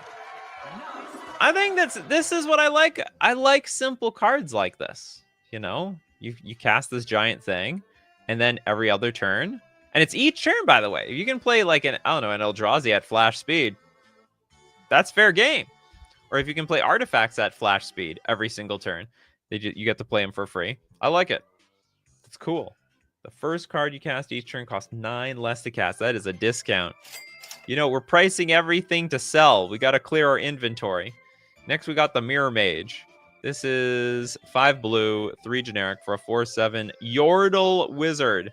Whenever you cast a creature from anywhere but your hand, create an exact copy of that creature. What? We're trying to like benefit. We're trying to encourage cheating things in play. Whenever you cast an instant or sorcery from anywhere but your hand, copy it with the same targets.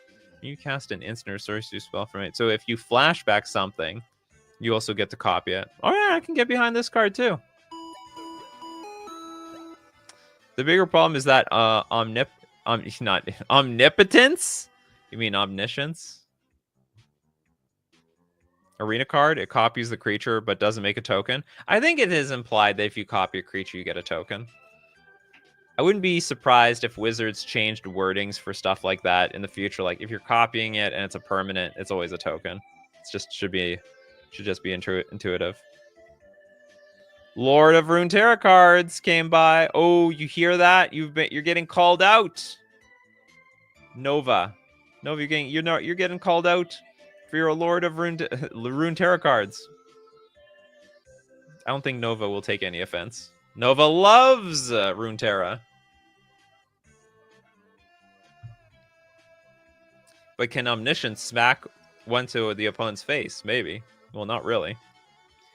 If you copy a permanent spell, it makes a token. Confused me for a while.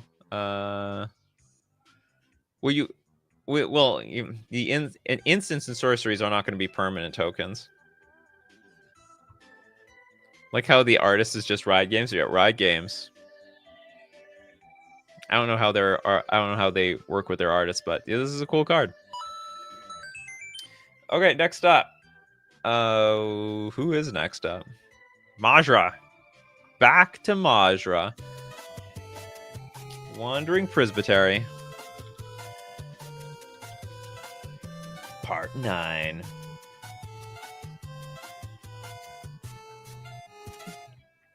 This is a 3-mana 3/3 human cleric with Wither. Whenever a cleric deals combat damage to a player, exile that many cards from that player's graveyard. Oh, that's interesting. Like how Magic is like how old and we don't have that sort of card or effect yet. It's like a super graveyard hate card, but is it really that insane? Like, is it broken or anything? I don't think so. We probably should have more cards out there that they deal X damage to the player. You wipe out that many cards from their graveyard. On a 3/3 for 3 mana, that's totally within the power level of the game. Do I like sushi? I love sushi. Some might say that makes me a cannibal. Because I'm a merfolk player. I play fish. Whenever I think one or more cards leaves an opponent's graveyard, that player loses that much life. Ooh, that's also interesting because if they have an empty graveyard, you can't hit them for more. That also significantly makes this card stronger. Like way stronger. Because you hit for 3, exile 3 cards in the graveyard. It's effectively a 3-mana 6/6. But if the opponent's graveyard is nothing, then this card is nothing. It's an interesting card. Yeah, it's pseudo double strike. Pseudo. And of course, you know, if the opponent really needs their graveyard, they're screwed. Anyway, very original. Super original. I think this should just... There should be a card designed deal damage to the opponent, swipe their cards from their graveyard. The Wandering Priest. It's a 2-mana 1/1 with Vigilance. That's right, you show them. You 1/1. Tap, prevent the next X damage that would be dealt to any target this turn, where X is the number of clerics you control. This is absolutely draft chaff. Tell you how real this card... This is so real, it's going in the bulk bin, basically. This reminds me of a lot of cards from Lorwyn that were like tap and target creature gets like -X, -0, where X is the number of like merfolk or wizards you control, or something like that.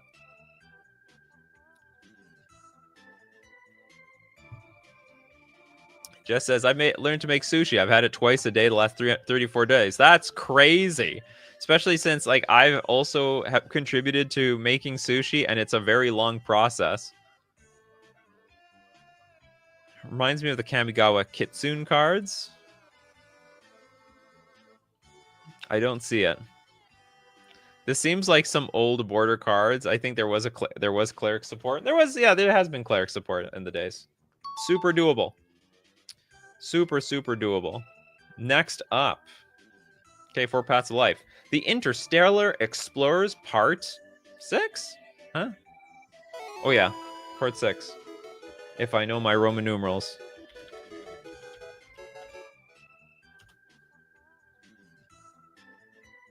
And we are looking at the last few here. Starting with Level Promotion. This is a 4-mana legendary enchantment. You may sacrifice a creature you control with 1 or more level counters when casting a creature spell. If you do, reduce the cost to cast that spell by the sacrificed creature's mana value. Huh? Then if it had also a level up ability, put the same number of level counters that was on the sacrificed creature on it when it enters. Ah! So we get a reduction in cost. It's like weird emerge. Is it emerge? Submerge? I think it's emerge. Where you... Okay, we can sack a creature in play to cheat another creature in play. And then the level up counters move to that creature too. Whenever a level promotion... You have been promoted! Level promotion is put into your graveyard. Put a level counter on target creature with a level up ability. Probably level up cards need this badly. Badly. Just making and calling the rice takes 50 minutes, but it's only like 2 minutes of work. Okay, well. Curious to know what your sushi looks like if it's 2 minutes of work. I don't know, maybe you're a sushi chef. Can't say that the sushi chefs are taking forever to make it. Okay, Deployable Shield Network, a 3-mana enchantment artifact aura. So you get a little bit of everything here. We enchant vehicles or lands. During your upkeep, you may put a shield counter on enchanted permanent. Well, I will choose to do so because I don't see the downside. Enchanted land has barrier 2. Enchanted vehicle has barrier X, where X is half its mana value rounded down. Put a shield counter on this card when it enters. This card can't have more than X shield counters, but can block up to X creatures in each combat. I don't understand this card.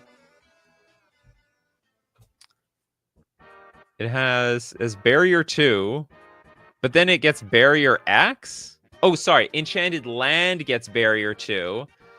I feel like maybe these should just be broken up. Like Enchanted land is barrier 2, and then space. Enchanted vehicle has barrier X, where X is half its mana value rounded down. Tap, remove all shield counters from enchanted permanent. Enchant another target vehicle or land. It only protects that what isn't enchanted by. And then you can move it around. It's just jumps everywhere. So cool. Oh, it is an aura. So if the creature dies, you lose the aura.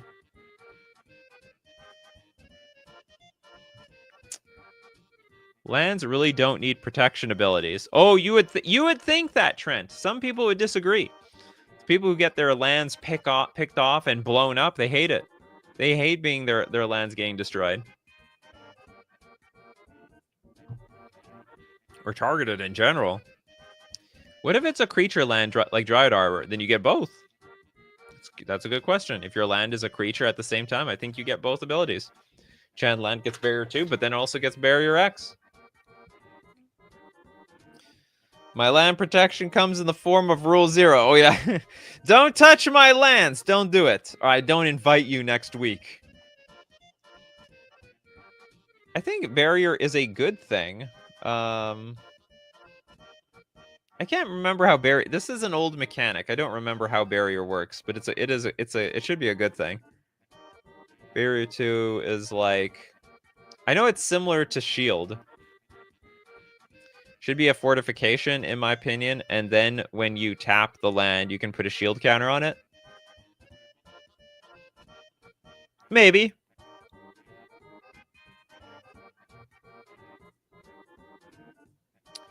Dimitri says it's a layers thing, but in most practical uses, it would just be not worried about. Okay, I don't have any other anything else to say about this card. I think it's priced right. The price is right. I think the lands that it's protecting is the card types that it's trying to protect are fine. You know, like getting a shield counter every turn on, say, a creature, that might be I wouldn't say it's too strong, but that would be a little bit more strong. But putting on a vehicle or a land, that's totally it's not gonna break anything. It's not gonna break anything. Barrier limits the max amount of shield counters you can have on a permanent. Oh, okay, and gives one on ETB. Thanks for letting us know, Padgeman. So you can't have more than 2. Can't have more than 2 if it's on a land. Which honestly, at 2, it's already basically invincible. It's basically invincible. Okay, $5 super chats. Starting with the damn draws. Down to earth.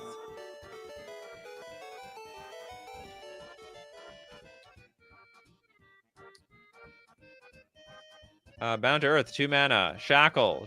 Shackle target creature with flying. Shackled creature loses flying and takes damage equal to its mana value. Shackled creature gains trample and menace. Also unshackled for 4 mana. Basically, it's a sweet removal spell. Do I have a... There we go. RIP our opponent's creatures. I can't remember if it gets unshackled. I can't remember if it's unshackled. Can you reshackle it for the mana cost, or do you reshackle it for the mana, or when it gets unshackled, does it go to the graveyard? If I remember, if it's unshackled, it's still in the battlefield. I just don't know how to reuse it.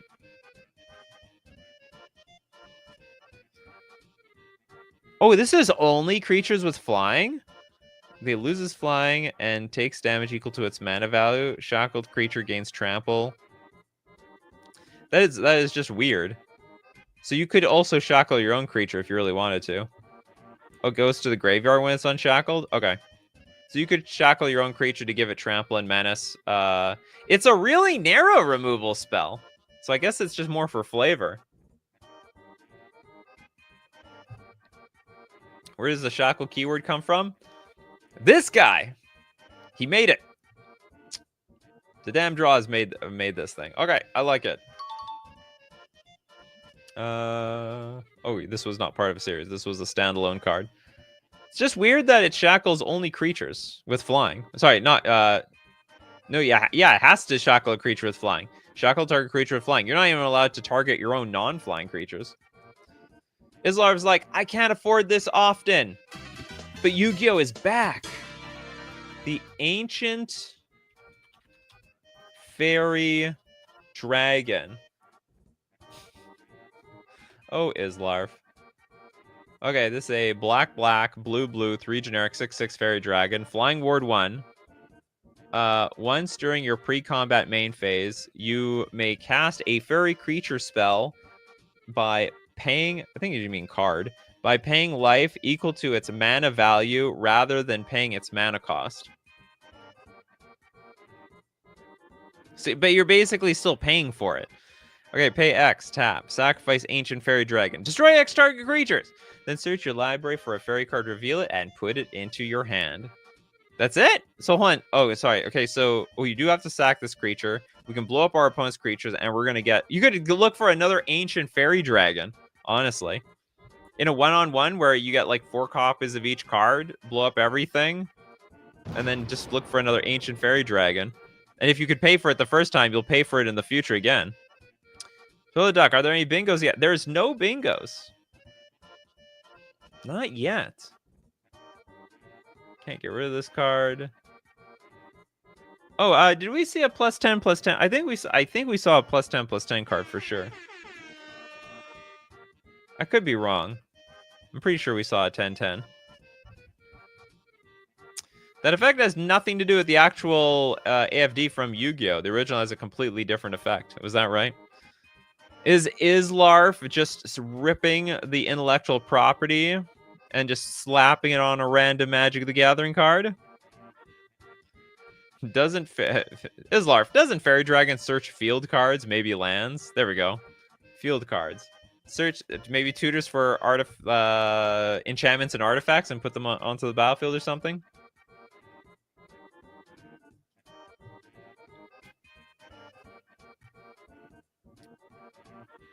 This AFD seems to be very much based off the manga version. Oh, so it's actually closer to the lore, is what you're telling me.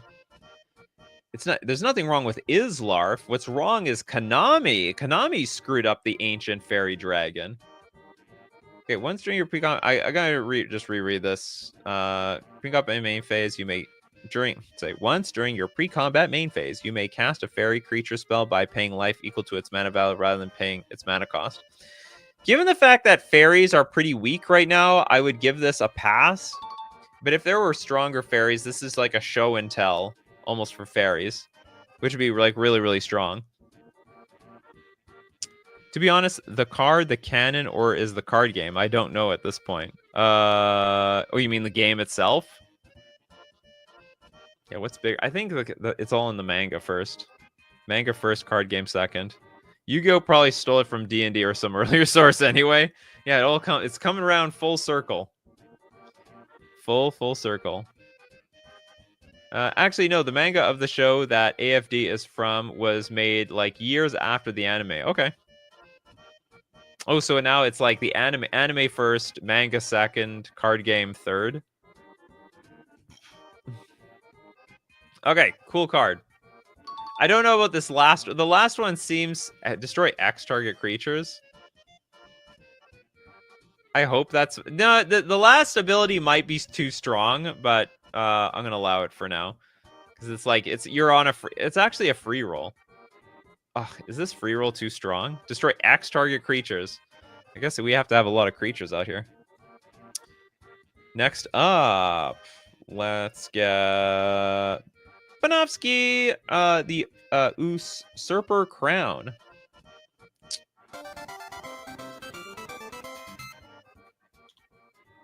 Usurper Crown. Oh, you have some comments. I just want more games with Monarch going on. You love Monarch, do you? You like the royalty. 2 mana, legendary artifact. It is an equipment. As a crown should be. When this equipment enters, target opponent becomes the Monarch. Sacrifice this equipment and equipped creature. You become the Monarch. Equipped legendary creature for 2 mana and equipped for 4 mana. Okay, I like this. This is a really cool design. Oops, that's the wrong. What am I looking for? Here we go. Yeah, you just want more Monarch games. Enters the battlefield, someone's gonna become royalty. And remember, if anyone doesn't know what the Monarch does, when you're the Monarch, you get to draw a card at the end of every single turn. But if someone attacks and deals damage to you, then you become the Monarch. You steal the crown. That's how it is. That's why when you come after the king, you best not miss. Long live the king. Okay, I like this. It's a good card. Now with the damn draws, Rezus Matriarch. I don't know. I have no idea what this is about. Rezus. Oh, it's monkeys. We're monkeying around here. 3 mana for a 3/2 monkey with multi-kicker of a Gruul, an offspring of a 1. When Rezus Matriarch enters, Create a banana token for each time a creature named Rezius Matriarch was kicked this turn. Each time it was kicked.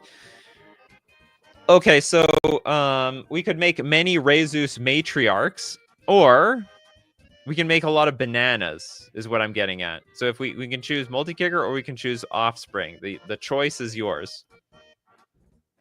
You really want them banana tokens. The way you've made it pronounced like Reese's? Oh, Reese's Matriarch. Thanks so much. Could use that. Reese's is a type of monkey.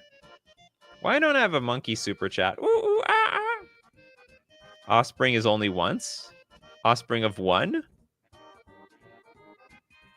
You can only make one offspring? I always thought when it said offspring, you could pay it multiple times. Okay, maybe I'm wrong.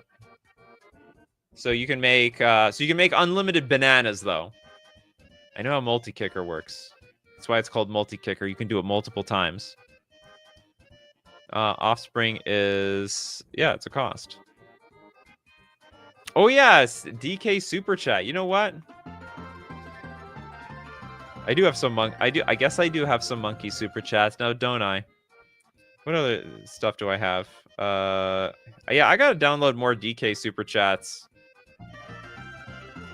Just because of the damn draws. Multi-offspring would be fun though. Kicker is on cast, so you can't kick the offspring, but it should see the kicks done to mother. Okay then. Next up, we've got Surefire Selves with Svex Cognizance. Going back to blue for some redemption from last Wednesday. I don't remember what happened last Wednesday, but I'm going to believe you. Svex Cognizance. 4 mana for a legendary enchantment. Play with the top card of your library revealed. As long as the top card of your library is a creature card, creatures you control can't be blocked. Otherwise, you may cast non-creature spells as though they had flash. Pay a blue, shuffle your library, activate only once each turn. Okay, so it's like a future sight. Except you can't necessarily cast the card. As long as the top card of your library is a creature card, creatures you control can't be blocked. And otherwise, you may cast non-creature spells as though they had flash. Pay a blue, shuffle your library. Oh my god. Do you have any idea what you've done? Do you have any idea what you've done with this? It's like shuffle your library, activate only once each turn. Because like every single, let's say you have like 10 mana up and you just want to keep shuffling until you find something good. It's like, okay, shuffle. You shuffle, you're shuffling, you're shuffling, you're shuffling. Okay. Get someone to cut it. Look at the top card. No, I don't like it. Activate again. Shuffle, shuffle, shuffle. I guess there's a bit of a shortcut where if, oops, that's too early. We're not done yet. Is that a super chat here? Nope. Not yet, at least. It's only once a turn? Oh, it says, okay. You know what? Reading the card explains the card, doesn't it? Yeah, it says it's the only one turn. Okay, hold on. Is there a super chat that didn't read in the cards? Is there something? Nikachu can't read. Nikachu can't read the cards. There, that is on here. Let me pull out. Let me pull out my custom bingo card.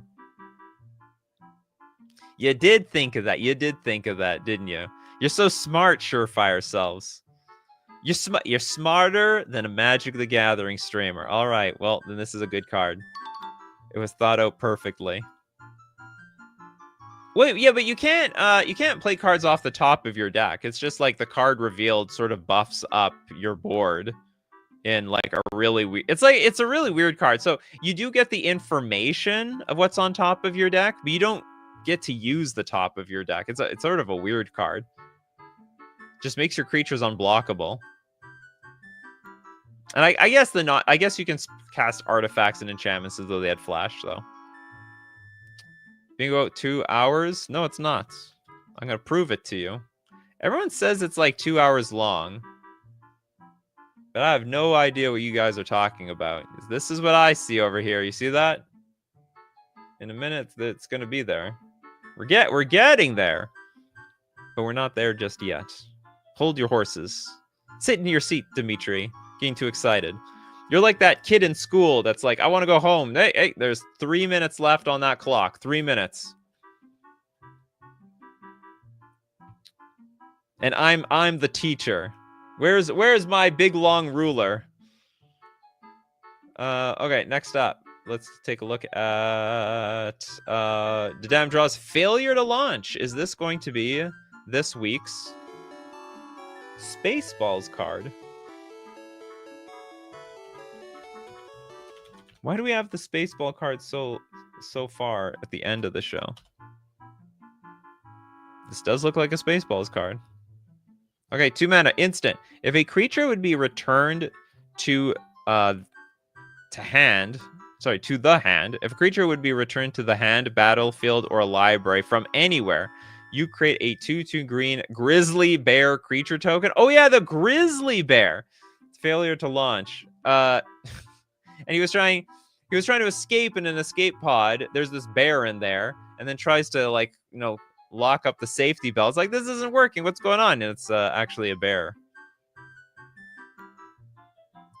I feel like the 2 hour plus stream equals music early. Well, the thing is, the music isn't divided into 15 minutes perfectly. But now we have reached 2 hours into the stream. I will admit that. We are 2 hours in. This is a little bit random. Completely random. You want to print it? For 2 mana, if a creature would be returned to hand, battlefield. So in response to a bounce spell, you have to play this card? That's so narrow. If a creature would be returned to the hand, battlefield, or library from anywhere.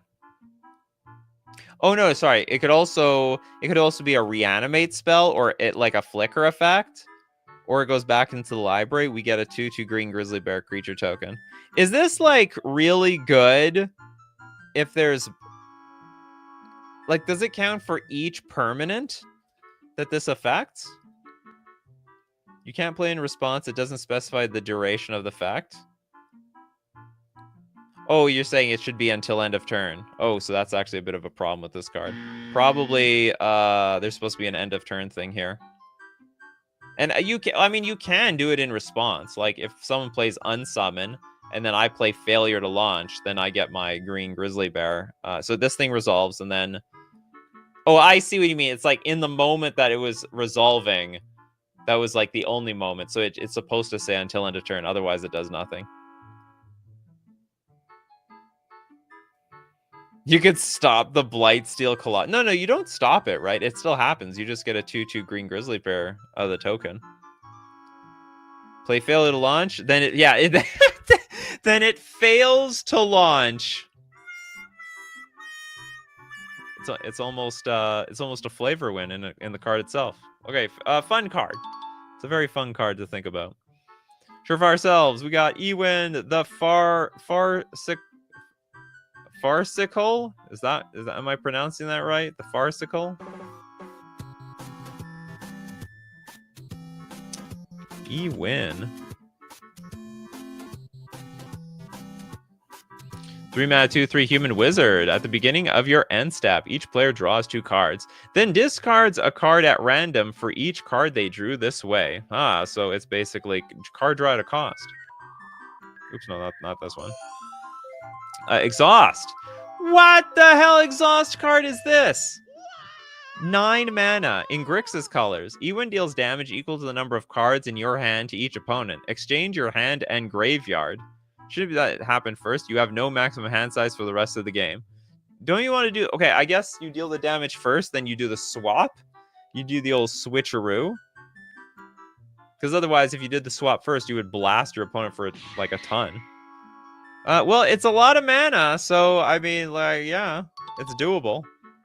You get that much mana, you get to do whatever you want. It's instant speed too. Almost feels like this is a card you want to. This is a card that should be played at sorcery, or you have an effect that should be played at sorcery speed. Not that it matters all that much. Like the players have if it's played by, like, say turn 3. Everyone has adequate information on this card to kill it in time. I don't see a world where this Ewan ends up living to the point where you have 9 mana. It is virtually like a Howling Mine on the battlefield. It's just a 3 mana Howling Mine, and it's a cool one. It's a very, very cool Howling Mine. Definitely worth it. Definitely legit. Jack Solaris, thank you so much for your super chat. Semantic spell coding. Don't know if I templated this right. I appreciate your humbleness. Semantic spell. For a Phyrexian blue, until the end of turn, whenever a spell or ability would target anything, replace that instance of targeting with being chosen instead. Until end of turn. I think you did it right. But I don't know if that changes anything, because the problem is the way the rules work. If something has to target, it has to target before it would go on the stack, and then like before this would do anything. Until end of turn, whenever a spell or ability would target anything, replace that instance of targeting with being chosen instead. I guess until end of turn, it's not if whenever all spells that say target say choose instead. I would say something like that, and it would be more like an arena card, and it's for free too. No, you cast this first and target spell after. No, the problem is the way Magic works. Before a card even goes on the stack, like 3 things need to happen. First, you have to declare the spell or ability that you're about to play or cast. Next, you have to choose targets. So the card isn't even on the stack yet. And then you pay costs. That's the last thing that you do. So, but the thing is, this says, things are usually chosen at resolution, not before they go on the stack. That's the difference. If it says wood, it replaces it as it's cast. Maybe. What do you mean choosing isn't the same as targeting? I like that. That's a good one. I thought you can just switch these things intermittently. I just want to say maybe there's a better way to word this. Like until end of turn, cards that say target are replaced by chosen, or something like that. Makes sense. If you could choose targets, even if it's impossible, you could trigger like the mice with impossible targets. To Yugo term, choosing is a non-targeting effect. There's definitely a more elegant way to word this for sure. But I think it would turn into like an arena card once you go down that route. Okay, well, anyway, I think, again, we have yet another card that is trying to beat up on the damn hexproof and shroud creatures. Everyone wants to kill those shroud creatures. Surefire Selves. You get... Is there a super chat I didn't use yet? Velvet Gambit. Last card. Unsure if it's good. So you're taking a Gambit with the super chat, aren't you?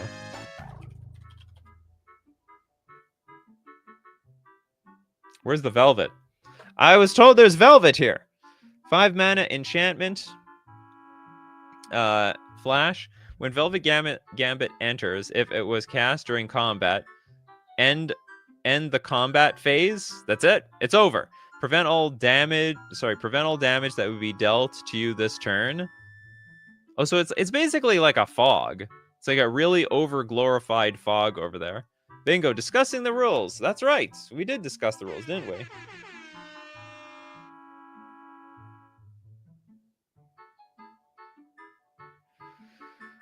Okay, creatures your opponents control attack you if able. Oh, so from here on out, so when it enters the battlefield, I basically fog, but on all future turns, they have to attack me. At the beginning of each of your main phases, you may sacrifice Velvet Gambit. If you do, there is an additional combat phase followed by an additional main phase after this phase. At the beginning of that combat, untap all creatures you control. I mean, okay. I don't understand. So the idea is you just want to have it onto the battlefield. It will fog for a turn, and then you can, like, if you want to store the extra combat, then you get wailed on until then. Yeah, I can get behind that. I think there's cards that do... The only bonus to this over a lot of other cards that do something similar is that you have a fog. Because if you cast it at combat, you would just end the combat phase. I think it would also counter any spells on the stack. Maybe? Maybe not. I don't know the rules well enough. You can steal a combat from the opponent. Oh, is that how it works? Meant for Aikido decks that abuse stuff like Brash Taunter as well. Oh yeah, well that was obvious. That was obvious. Okay, hopefully this doesn't break the game. Steve Cooper with donation for Pedgeman. I think that is also...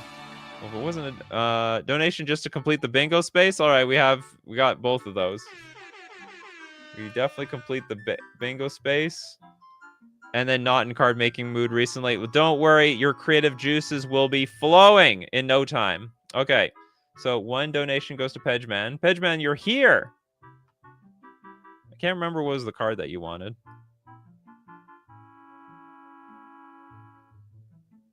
What was the card, Pedgeman? One of them. I know you have a few cards here. I don't want to yoink one that you didn't really want to share with anybody. What was it called? This is Fairy of the Dead, Aura of Despair, Smothering Titties. What the hell? Okay, Battle for the Scarlet Devil.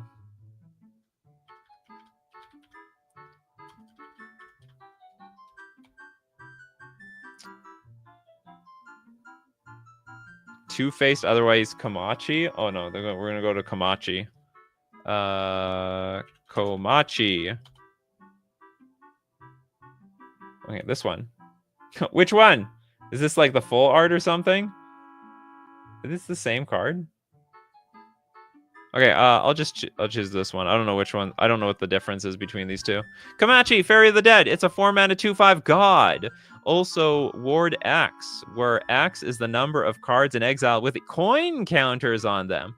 If a creature card would be put into a graveyard from anywhere, exile it with a coin counter on it instead.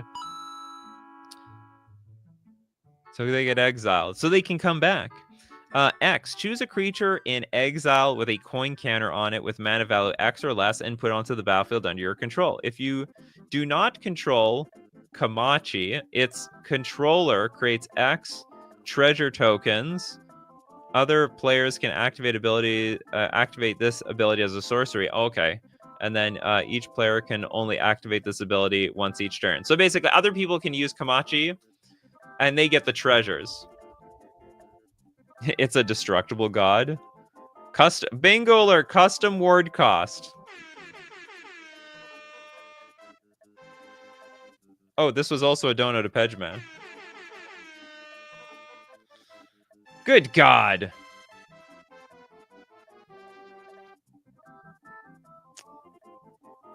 Oh, you guys are just talking about the end phase. There's a big difference between the end phase and a combat phase, because in the end phase, everything gets removed from the stack. Like all the spells are gone. Too much X as well. We have X, X, X, X, X. You're right. You're trying to break the system here. Do we not have a single It Danger card? Did we not have at least one? Oops. This is literally the free space. It's free because we expect there to be at least one It Danger card. Still no bingo. We're just dancing around everything.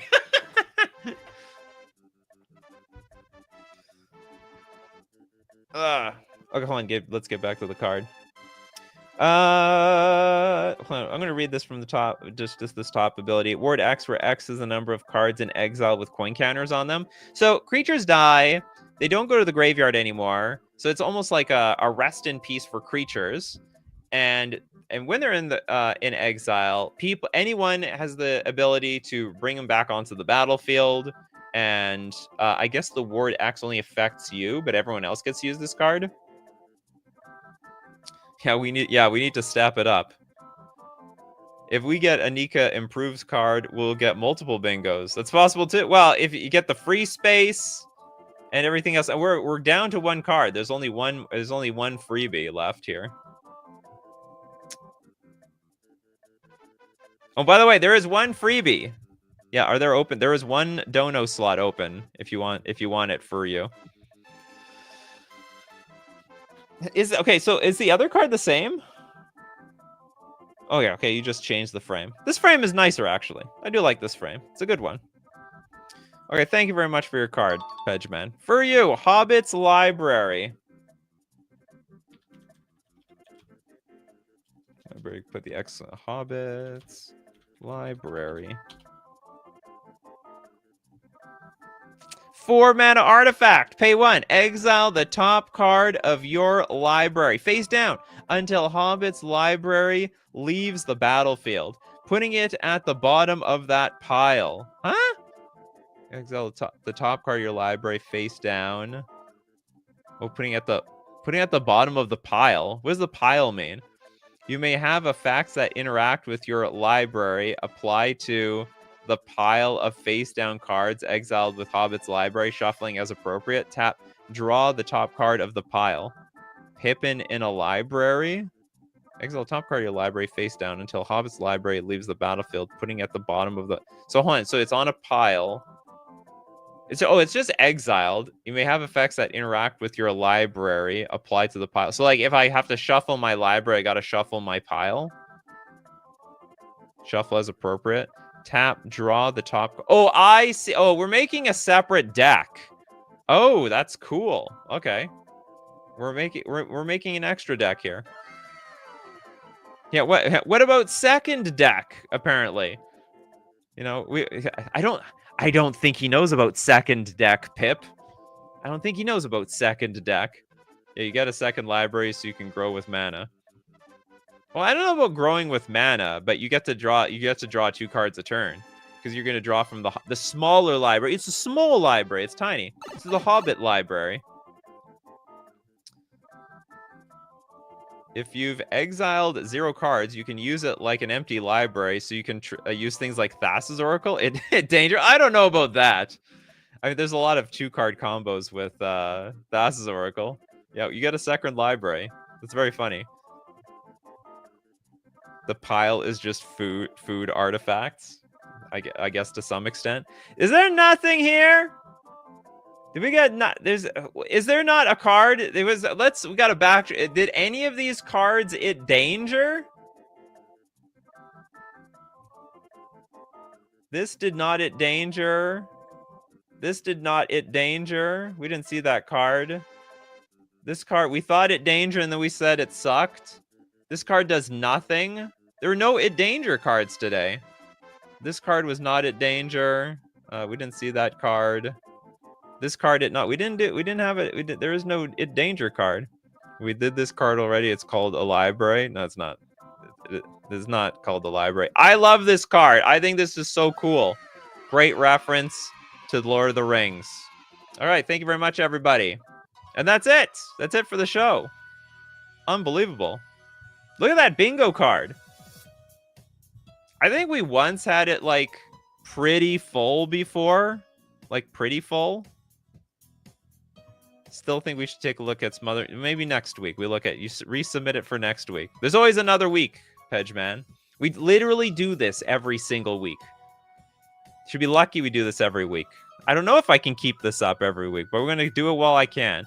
And of course, we do the show weekdays, 3 p.m. Central Standard Time. Be there or be square. Thanks to everyone who supports the channel. If you're a patron on Patreon, a member on YouTube, or you, of course, you super chat to be part of the show, and even super chat so other people are part of the show. And of course, thank you, my coffee crew, Zyber Nation. Thank you to people like Lil Deadfly, Pausertron. We got ya boy and Ted, Brian Freet, For You. We have Pabno, Majra, Adam, Kankusha, Pedgeman, The Real Maxim, Steve Cooper, Mappius, Surefire Selves, Jess, Dimitri, Banovsky.